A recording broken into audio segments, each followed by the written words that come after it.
मेरे वाहेगुरु साहिब जियो। गौड़े बैरागण महला तीजा। जैसे धरती ऊपर मेघला बरसत है, क्या धरती मध्य पानी नाहे। जैसे धरती मध्य पानी प्रगासया, बिन पग्गा बरसत फिराहे। जैसे धरती ऊपर मेघला बरसत है, क्या धरती मध्य पानी नाहे। जैसे धरती मध्य पानी प्रगासया, बिन पग्गा बरसत फिराहे। बाबा तू ऐसे भरम चुका है, जो किछ करत है सोई कोई है रे। तैसे जाए समाहे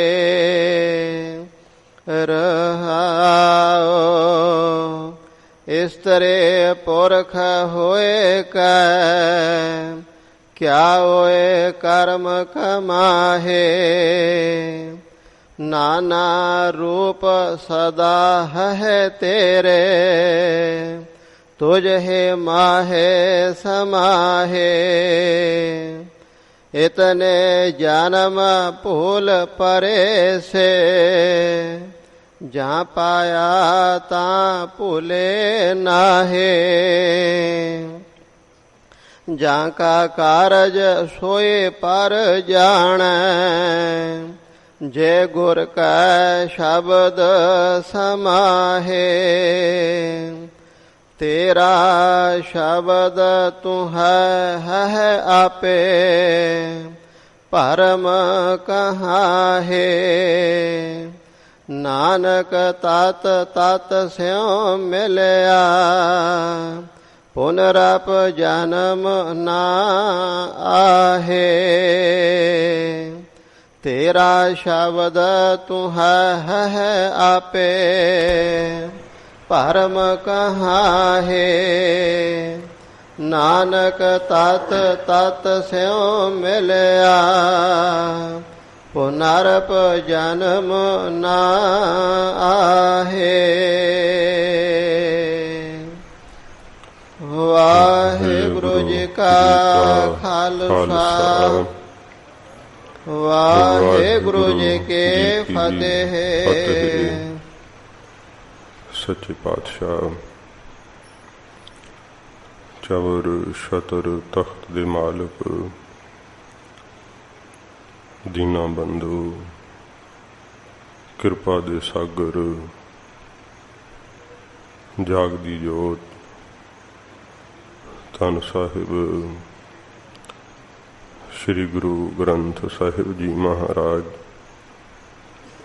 हजूर दी परम अनुकंपा सदका जीवन दे अमोलक सवास आप जी संगत विच बैठ करके सफलियां कर रहे हो।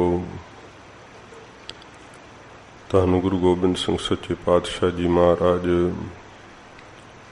हजूर दा पवित्र सतयुगी तप स्थान तख्त सचखंड श्री हजूर श्री अबचल नगर साहिब महाराज सानू दर्शनां दा संगत दा तरस करके सुभाग समा बख्शिश कीता है। सतगुरु जी दे पावन दरबार दे विच पवित्र बाणी दी लड़ीवार कथा सा समा है। प्यार शरदा नाल सतगुरु जी दा अमृत उपदेश मन एकागर करके सरवण करिए। हजूर दे ਪਾਵਨ ਚਰਨਾਂ ਦਾ ਧਿਆਨ ਕਰਦੇ ਹੋਏ ਆਖੋ ਜੀ ਸਤਨਾਮ। ਸ਼੍ਰੀ ਵਾਹਿਗੁਰੂ ਸਾਹਿਬ ਜੀ। ਸਤਨਾਮ ਸ਼੍ਰੀ ਵਾਹਿਗੁਰੂ ਸਾਹਿਬ ਜੀ। ਸਤਨਾਮ ਸ਼੍ਰੀ ਵਾਹਿਗੁਰੂ ਜੀ। ਗੌੜੇ ਬੈਰਾਗਣ ਮਹੱਲਾ ਤੀਜਾ। ਸੱਚੇ ਪਾਤਸ਼ਾਹ ਧੰਨ ਗੁਰੂ ਅਮਰਦਾਸ ਸਾਹਿਬ ਜੀ ਮਹਾਰਾਜ ਗੌੜੀ ਦੀ ਬੈਰਾਗਣ ਜਾਤੀ ਵਿੱਚ ਪਵਿੱਤਰ ਉਪਦੇਸ਼ ਬਖਸ਼ਿਸ਼ ਕਰਦੇ ਨੇ। ਤੋ ਇੱਥੇ ਸਰਲੇਖ ਬਾਕੀ ਸ਼ਬਦਾਂ ਵਾਂਗ ਹੀ ਆ ਰਿਹਾ ਹੈ, ਪਰ ਇਸ ਸ਼ਬਦ ਦਾ ਮਹਾਰਾਜ ਜੀ ਨੇ ਰੱਖਿਆ ਮਹੱਲਾ ਤੀਜਾ ਗੌੜੀ ਬੈਰਾਗਣ। ਤੋ ਇਸ ਪ੍ਰਕਾਰ ਉਹ ਹੱਥ ਲਿਖਤ ਸਰੂਪ ਹੈ। ਸੋ ਪਿੱਛੇ ਜਦੋਂ ਮਾਝ ਦੀ ਵਾਰ ਆਈ ਸੀ ਤੇ ਮਾਝ ਦੀ ਵਾਰ ਵਿੱਚ ਵੀ ਜੋ ਪਵੜੀ ਦੀ ਥਾਂ ਤੇ ਪੌੜੀ ਸ਼ਬਦ ਹੀ 2-3 ਵਾਰ ਆਇਆ ਸੀਗਾ। ਤੋ ਇਸ ਪ੍ਰਕਾਰ ਇਹ ਲਿਖਤ ਵਿੱਚ ਗਲਤੀ ਹੋ ਜਾਂਦੀ ਹੈ। ਸੱਚੇ ਪਾਤਸ਼ਾਹ ਜਿਵੇਂ ਹਜੂਰ ਨੇ ਗੁਰੂ ਅਰਜਨ ਸਾਹਿਬ ਜੀ ਮਹਾਰਾਜ ਲਿਖਿਆ ਸਾਨੂੰ ਉਵੇਂ ਪੜ੍ਹਨਾ ਚਾਹੀਦਾ। ਤੋ ਆਪਣੇ ਮੁਤਾਬਕ ਜਿਹੜਾ ਹੈ ਉਹ ਕਦਾ ਵੀ ਨਹੀਂ ਮਤ ਵਰਤਣੀ ਚਾਹੀਦੀ। ਮਹਾਰਾਜ ਜੀ ਨੇ ਇਉਂ ਹੀ ਉਚਾਰਨ ਕੀਤਾ ਮਹੱਲਾ ਤੀਜਾ ਗੌੜੀ ਬੈਰਾਗਣ। ਤੀਜੇ ਪਾਤਸ਼ਾਹ ਧੰਨ ਗੁਰੂ ਅਮਰਦਾਸ ਸਾਹਿਬ ਜੀ ਗਰੀਬ ਨਵਾਜ ਗੌੜੀ ਦੀ ਬੈਰਾਗਣ ਜਾਤੀ ਵਿੱਚ ਹਜੂਰ ਫਰਮਾਉਂਦੇ ਹਨ। ਜੈਸੇ ਧਰਤੇ ਉਪਰ ਮੇਘਲਾ ਬਰਸਤ ਹੈ। ਸਾਧ ਸੰਗਤ ਜੀ, ਇਹ ਪਾਵਨ ਸ਼ਬਦ ਸੱਚੇ ਪਾਤਸ਼ਾਹ ਜੀ ਨੇ ਹਰਿਦੁਆਰ ਵਿੱਚ ਉਚਾਰਨ ਕੀਤਾ ਗਰੀਬ ਨਵਾਜ ਜੀ ਨੇ। ਇਸ ਸ਼ਬਦ ਦੀ ਉਥਾਨਕਾ ਏ ਜਦੋਂ ਮਹਾਰਾਜ ਗੁਰੂ ਰਾਮਦਾਸ ਸਾਹਿਬ ਜੀ ਨੇ ਲਾਹੌਰ ਵਿੱਚ ਸਭ ਪੰਡਤਾਂ ਦੇ ਪ੍ਰਸ਼ਨਾਂ ਦੇ ਉੱਤਰ ਦਿੱਤੇ ਸੀ, ਕਿਉਂਕਿ ਮਹਾਰਾਜ ਜੀ ਤੋਂ ਈਰਖਾ ਖਾ ਕੇ ਪੰਡਤਾਂ ਨੇ ਕਿ ਹਜੂਰ ਦਾ ਇੰਨਾ ਪ੍ਰਤਾਪ ਕਿਉਂ ਵੱਧਦਾ ਜਾਂਦਾ ਹੈ, ਗੋਇੰਦਵਾਲ ਸਾਹਿਬ ਦੇ ਵਿੱਚ ਇੰਨੀ ਸੰਗਤ ਕਿਉਂ ਆਉਂਦੀ ਹੈ। ਤੋ ਮਹਾਰਾਜ ਦੀ ਸ਼ਿਕਾਇਤ ਕੀਤੀ ਸੀ ਕਿ ਗੁਰੂ ਸਾਹਿਬ ਨੇ ਲੰਗਰ ਇਹੋ ਜਿਹਾ ਚਲਾਇਆ ਕਿ ਕੋਈ ਵਰਨ ਆਸ਼ਰਮ ਰਹਿਣ ਨਹੀਂ ਦਿੱਤਾ, ਸਭ ਨੂੰ ਇੱਕ ਥਾਂ ਤੇ ਹੀ ਬਿਠਾ ਕੇ ਭੋਜਨ ਖਵਾਉਂਦੇ ਹੈ।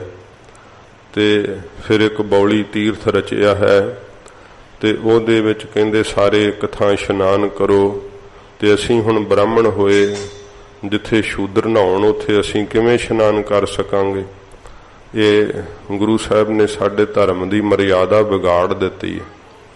ਤੇ ਜਦੋਂ ਵੇਦਾਂ ਦੀ ਬਾਣੀ ਹੈਗੀ ਹੈ ਤੇ ਉਹ ਆਪਣੀ ਬਾਣੀ ਵੱਖਰੀ ਕਿਉਂ ਰਚਦੇ ਆ। ਅਕਬਰ ਬਾਦਸ਼ਾਹ ਨੇ ਉਹਨਾਂ ਦੀਆਂ ਗੱਲਾਂ ਸੁਣੀਆਂ ਤੇ ਨਿਆਂਕਾਰੀ ਸੀ। ਉਸਨੇ ਕਿਹਾ ਕਿ ਮਹਾਰਾਜ ਜੀ ਨੂੰ ਆਪਾਂ ਨਿਮੰਤਰਣ ਦਿੰਨੇ ਆ, ਤੁਹਾਡੇ ਪ੍ਰਸ਼ਨਾਂ ਦੇ ਉੱਤਰ ਗੁਰੂ ਸਾਹਿਬ ਹੀ ਦੇਣਗੇ। ਇਹ ਇਕੱਤਰਤਾ ਦਾ ਸਮਾਂ ਲਾਹੌਰ ਵਿੱਚ ਰੱਖਿਆ ਸੀ ਤੇ ਗੁਰੂ ਸਾਹਿਬ ਨੂੰ ਫਿਰ ਅਕਬਰ ਦੀ ਬੇਨਤੀ ਆਈ ਸੀ ਕਿ ਮਹਾਰਾਜ ਇਹ ਈਰਖਾ ਕਰਦੇ ਐ ਤੇ ਪਰ ਮਹਾਰਾਜ ਤੁਸੀਂ ਆਪ ਆਓ, ਜੇ ਆਪ ਨਾ ਆ ਸਕੋ ਤੇ ਹਜੂਰ ਆਪਣਾ ਕੋਈ ਸੇਵਾਦਾਰ ਹੀ ਭੇਜ ਕੇ ਇਹਨਾਂ ਦੇ ਸ਼ੰਕਿਆਂ ਦੀ ਨਿਵਰਤੀ ਕਰੋ। ਮਹਾਰਾਜ ਜੀ ਦੇ ਕੋਲ ਜਦੋਂ ਦਰਬਾਰ ਵਿੱਚ ਅਕਬਰ ਦੀ ਬੇਨਤੀ ਪੜ੍ਹੀ ਗਈ, ਸਤਿਗੁਰਾਂ ਜੀ ਨੇ ਫਿਰ ਗੁਰੂ ਰਾਮਦਾਸ ਸਾਹਿਬ ਜੀ ਮਹਾਰਾਜ ਨੂੰ ਆਗਿਆ ਕੀਤੀ ਸੀ ਕਿ ਭਾਈ ਪੁਰਖਾ ਜਾਓ, ਤੁਸੀਂ ਉੱਥੇ ਉਹਨਾਂ ਦੇ ਸ਼ੰਕਿਆਂ ਦੀ ਨਿਵਰਤੀ ਕਰੋ ਤੇ ਗੁਰੂ ਨਾਨਕ ਸਾਹਿਬ ਦੇ ਘਰ ਦਾ ਸਿਧਾਂਤ ਉਹਨਾਂ ਨੂੰ ਪ੍ਰਗਟ ਕਰਕੇ ਦੱਸੋ। ਤੇ ਇਹ ਸਾਡਾ ਇਤਿਹਾਸ ਕਹਿੰਦਾ ਏ ਗੁਰੂ ਰਾਮਦਾਸ ਸੱਚੇ ਪਾਤਸ਼ਾਹ ਜੀ ਮਹਾਰਾਜ ਜਦੋਂ ਗੁਰੂ ਅਮਰਦਾਸ ਸਾਹਿਬ ਜੀ ਨੇ ਆਗਿਆ ਕੀਤੀ ਤੇ ਹਜੂਰ ਨੇ ਹੱਥ ਜੋੜ ਲਏ, ਆਖਿਆ ਮਹਾਰਾਜ ਉੱਥੇ ਤਾਂ बड़े बड़े विद्वान पंडित आउणगे महाराज जी। महाराज असीं तां कोई पढ़े नहीं हाँ, सच्चे पातशाह तुसीं सानूं उत्थे आग्या कर रहे हो। आप दे सेवक दी निमरता वेख के गुरु अमरदास साहब जी ने फिर वरदान दे बचन कहे सी कि भाई पुरखा जदों तुसीं उन्हां दे प्रश्नां दे उत्तर देण लगो ना ते मूल मंत्र दा जाप करियो। ते मूल मंत्र दा जाप करके जदों अपने सज्जे हथ तकोगे सारी विद्या हथ जोड़ के तुहाडे अगे खलो जावेगी। जो वाक कहोगे तत्काल सत हो जाएगा। महाराज ने मूल मंत्र ही लाहौर दी सभा विच जदों पढ़िया ते सब दे मुंह ही मुंदे गए, बोल ही नहीं सकिया कोई। इहो जिहा विस्माद महाराज दे मूल मंत्र पढ़न करके होया। अकबर ने कहा भाई पुछो जो पुछना चाहुंदे हो। जदों घबरा गए हुंदे है सतगुरां जी दे कोल बहुत सारे प्रश्न कीते। महाराज जी ने सब प्रश्नां दे उत्तर दिते। अकबर ने जान लिया कि पंडित ईरखालू है। गुरु घर दा जिहड़ा सिद्धांत है तां निर्वैर है। महाराज तां सब नूं इक्को जिहा प्यार करदे है, चाहे ब्राह्मण है, चाहे खत्री है, चाहे शूद्र, चाहे वैश्य, चाहे कोई मुसलमान है, चाहे कोई हिंदू है, चाहे किसी भी धर्म ते फिरके नाल संबंध रखण वाला है। ये तां गुरु घर दा सिद्धांत ही बड़ा विलक्षण है। अकबर आप खुद महाराज जी का अनुयायी हो गया है महाराज दे घर दा सिद्धांत वेख करके। तो इस अकबर ने फिर बेनती की गुरु रामदास साहब जी नूं कि महाराज ये सारे जिहड़े हिंदुस्तान दे लोग है इन्हां दे मन च ये भरम ना रहन ते तुसी गुरु अमरदास साहब जी नूं बेनती करो जे महाराज तीर्थां ते चरण पाउण तां ते नाले जिहड़ा है लोकां दे मन दे भरम दूर होणगे। ते गुरु रामदास साहब जी महाराज आखिया कि बादशाह असी बेनती करांगे जरूर। गुरु साहब दी अगे अपनी मर्जी है कि महाराज आउण जां ना आउण तां सतगुरु आप जाणदे हैं ना, पर असां बेनती जरूर कर दांगे। ते अकबर ने फिर कहा जे गुरु साहब तीर्थां ते आउणगे ते जिहड़ा जेजिया टैक्स लाया होया ना मैं तीर्थां दे उपर, क्योंकि हिंदुआं नूं अपने तीर्थ ते पूजा करन लई कुरुक्षेत्र विच इशनान करन लई, सूरज ग्रहण ते जदों इशनान करदे, गंगा विच इशनान करन लई, जमुना विच इशनान करन लई जेजिया टैक्स तारना पैंदा सीगा। फिर जा करके मंदिर विच ओ पूजन कर सकदे सी। जिवें हुण भी तुसीं आ नागनाथ जिहड़ा आउंदा है डेरा बाबा नामदेव जी दा घुमाया होया, उत्थे जाओ तो उन्हें टिकट लाई हुई है। 100 रुपये की पहलों टिकट कराओ, जां पहलों ही जाना तो 500 रुपये की करा लो, तो पहलों ही सारियां तो अंदर लै जांदे, पुलिस बाहर बैठी हुई। इस तरह अकबर दी जिहड़े सीगे ना सैना सिपाही वो सारे मंदिरां दे उत्ते टैक्स लाउंदे सीगे। महाराज जी ने कहा कि जिहड़ा जगाती जिहड़ा है जगात गराउण वाले, टैक्स गराउण वाले, जेजिया डन को लए ना जगात, ये वाक महाराज जी ने कहे। अकबर ने उस समय कहा सी कि जे गुरु अमरदास साहब जी महाराज तीर्थां ते आउणगे ते मैं सारा ही जिहड़ा जेजिया टैक्स वो उठा देंगा, कोई भी टैक्स नहीं किसी नूं भरना पएगा। गुरु महाराज कहा कि असी बेनती जरूर बादशाह करांगे तुहाडे वल्लों। फिर जदों गुरु रामदास साहब जी महाराज आए सच्चे पातशाह ते हजूर ने सारी जो विथया सी लाहौर दी दसी। महाराज इस तरह होया, इउं इउं ना प्रश्न कीते महाराज, इवें आप दी कला वरती कि कोई बोल ही नहीं सकिया सच्चे पातशाह। गुरु साहब जी बहुत प्रसन्न हुए। महाराज जी फिर गुरु रामदास साहब ने बेनती की सच्चे पातशाह। बादशाह अकबर ने बेनती की है कि महाराज होर भी जिहड़े भारत दे लोक ने उन्हां दे ये मन दे जिहड़े भरम दूर होण, जिहड़े गुरु घर तो बखरेवा पा रहे है उन्हां दे मन दे शंके निवृत्त होण। महाराज बादशाह ने बेनती करी है कि आप जे तीर्थां ते चरण पाओ ते नाले मैं जेजिया टैक्स उठा देंगा।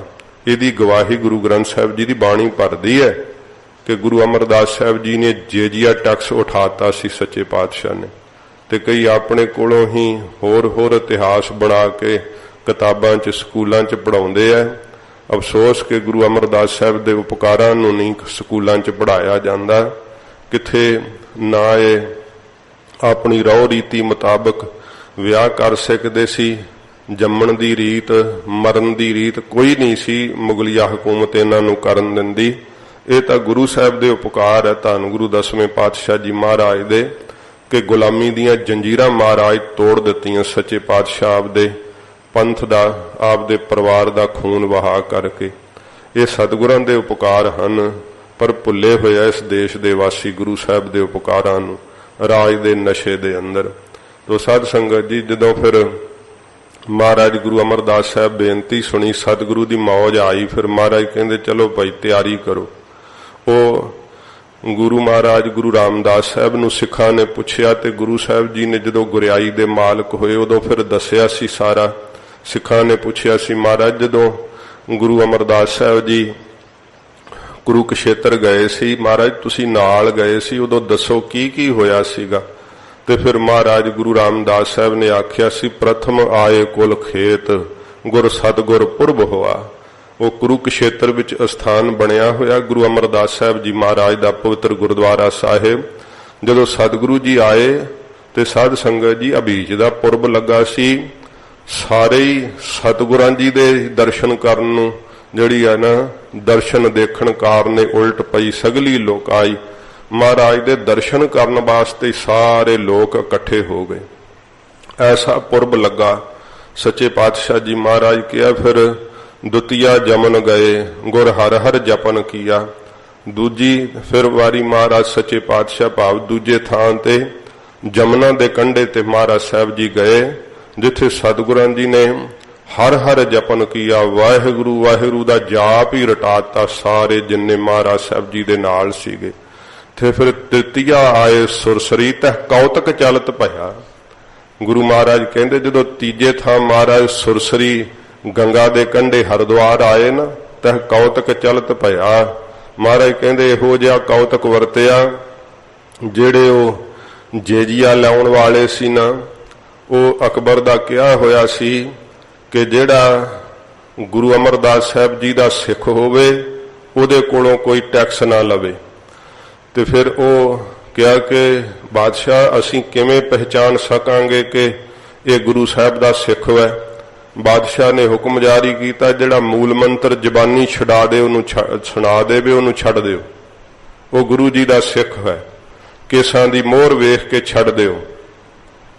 ਸਾਰੇ ਭਾਰਤ ਨੇ ਕੇਸ ਰੱਖ ਲਏ ਸੀ, ਸਾਰੇ ਹੀ ਮੂਲ ਮੰਤਰ ਕੰਠ ਕਰੀ ਫਿਰਦੇ ਸੀ। ਜਿਹੜੇ ਹੁਣ ਕਹਿੰਦੇ ਨਹੀਂ ਕਿ ਗਾਇਤਰੀ ਪੜ੍ਹਨੀ ਅਸੀਂ, ਤਾਂ ਕੋਈ ਕਹਿੰਦਾ ਅਸੀਂ ਆਹ ਪੜ੍ਹਨਾ ਮੰਤਰ, ਚਲੀਸਾ ਪੜ੍ਹਨਾ ਅਸੀਂ। ਉਦੋਂ ਸਾਰੇ ਮੂਲ ਮੰਤਰ ਕੰਠ ਕਰ ਲਿਆ ਸੀ ਭਾਰਤ ਦੇ ਲੋਕਾਂ ਨੇ, ਕਿਉਂਕਿ ਟੈਕਸ ਨਹੀਂ ਨਾ ਦੇਣਾ ਪੈਂਦਾ ਸੀ। ਤੇ ਉਹ ਸਾਧ ਸੰਗਤ ਜੀ ਮਹਾਰਾਜ ਸਾਹਿਬ ਨੇ ਐਸਾ ਕੌਤਕ ਵਰਤਾਇਆ, ਜਾਗਾਤੀਆਂ ਮਿਲੇ ਦੇ ਭੇਟ। ਹਜੂਰ ਨੇ ਵਾਕ ਕਹੇ ਜਿਹੜੇ ਉਹ ਟੈਕਸ ਗਰਾਉਣ ਵਾਲੇ ਸੀ, ਜਦੋਂ ਗੁਰੂ ਅਮਰਦਾਸ ਸਾਹਿਬ ਜੀ ਦੀ ਸਵਾਰੀ ਆ ਰਹੀ ਸੀ ਨਾ, ਤੇ ਉਹਨਾਂ ਨੇ ਜਿਹੜੀਆਂ ਰੋਕਾਂ ਲਾਈਆਂ ਹੁੰਦੀਆਂ ਉਹ ਰੋਕਾਂ ਚੱਕ ਦਿੱਤੀਆਂ ਉਸੇ ਵੇਲੇ ਮਹਾਰਾਜ ਦੇ ਮੁੱਖ ਮੰਡਲ ਦਾ ਪ੍ਰਤਾਪ ਵੇਖ ਕੇ। ਤੇ ਉਹਨਾਂ ਨੇ ਟੈਕਸ ਤਾਂ ਕੀ ਗਰਾਉਣਾ ਸੀ, ਕਿਹਾ ਜਾਗਾਤੀਆਂ ਮਿਲੇ ਦੇ ਭੇਟ। ਉਹ ਅੱਗੋਂ ਸਗੋਂ ਭੇਟਾ ਰੱਖ ਕੇ ਮਹਾਰਾਜ ਜੀ ਨੂੰ ਮੱਥਾ ਟੇਕਿਆ ਉਹਨਾਂ ਜਾ ਕਰਕੇ, ਗੁਰੂ ਸਾਹਿਬ ਦੇ ਚਰਨਾਂ ਤੇ ਨਮਸਕਾਰ ਕੀਤੀ।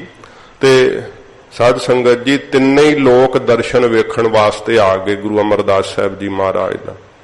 ਇਹ ਗੁਰੂ ਸਾਹਿਬ ਜੀ ਦੀ ਬਾਣੀ ਦੇ ਕਹੇ ਹੋਏ ਵਾਕ ਨੇ।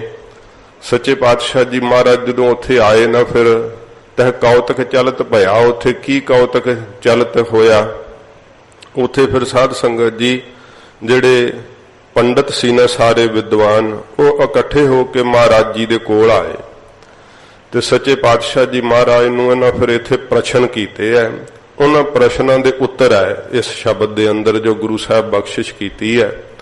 ਇਹਨਾਂ ਨੇ ਪਹਿਲਾ ਪ੍ਰਸ਼ਨ ਕੀਤਾ, ਕਹਿੰਦੇ ਮਹਾਰਾਜ ਆਪ ਜੀ ਨੇ ਜਿਹੜੀ ਬਾਣੀ ਰਚੀ ਹੈ, ਕਿਉਂਕਿ ਗੁਰੂ ਸਾਹਿਬ ਪੋਥੀਆਂ ਸਾਹਿਬ ਸੱਚੇ ਪਾਤਸ਼ਾਹ ਜੀ ਨੇ ਬਣਾਈਆਂ। ਮਹਾਰਾਜ ਤੁਸੀਂ ਜੋ ਬਾਣੀ ਰਚ ਰਹੇ ਹੋ, ਇਹ ਦੱਸੋ ਕਿ ਤੁਹਾਡੀ ਬਾਣੀ ਜਿਹੜੀ ਹੈ ਵੇਦਾਂ ਦੇ ਅਨੁਸਾਰ ਹੈ ਕਿ ਜਾਂ ਵੇਦਾਂ ਦੇ ਵਿਰੁੱਧ ਹੈ। ਜੇ ਤਾਂ ਵੇਦਾਂ ਦੇ ਅਨੁਸਾਰ ਕਹੋਗੇ ਤਾਂ ਫਿਰ ਤਾਂ ਮਹਾਰਾਜ ਵੇਦ ਜਦੋਂ ਹੈਗੇ ਆ ਗਿਆਨ ਦੇਣ ਨੂੰ, ਫਿਰ ਬਾਣੀ ਰਚਨ ਦੀ ਕੀ ਲੋੜ ਸੀ। ਤੇ ਜੇ ਕਹੋਗੇ ਵੇਦਾਂ ਦੇ ਵਿਰੁੱਧ ਹੈ ਤੇ ਫਿਰ ਮਹਾਰਾਜ ਨਾਸਤਿਕਤਾ ਸਿੱਧ ਹੁੰਦੀ ਹੈ। ਸਤਿਗੁਰੂ ਜੀ ਹੱਸ ਪਏ ਗਰੀਬ ਨਵਾਜ਼ ਸੁਣ ਕੇ। ਮਹਾਰਾਜ ਕਹਿੰਦੇ ਪੰਡਤ ਜੀ, ਗੁਰੂ ਨਾਨਕ ਸਾਹਿਬ ਜੀ ਦੀ ਬਾਣੀ ਨਾ ਤਾਂ ਵੇਦਾਂ ਦੇ ਅਨੁਸਾਰ ਹੈ ਤੇ ਨਾ ਹੀ ਵੇਦਾਂ ਦੇ ਵਿਰੁੱਧ ਹੈ, ਬਾਣੀ ਸੁਤੰਤਰ ਹੈ। ਇਹ ਸੱਚੇ ਪਾਤਸ਼ਾਹ ਜੀ ਨੇ ਬਚਨ ਕਹੇ।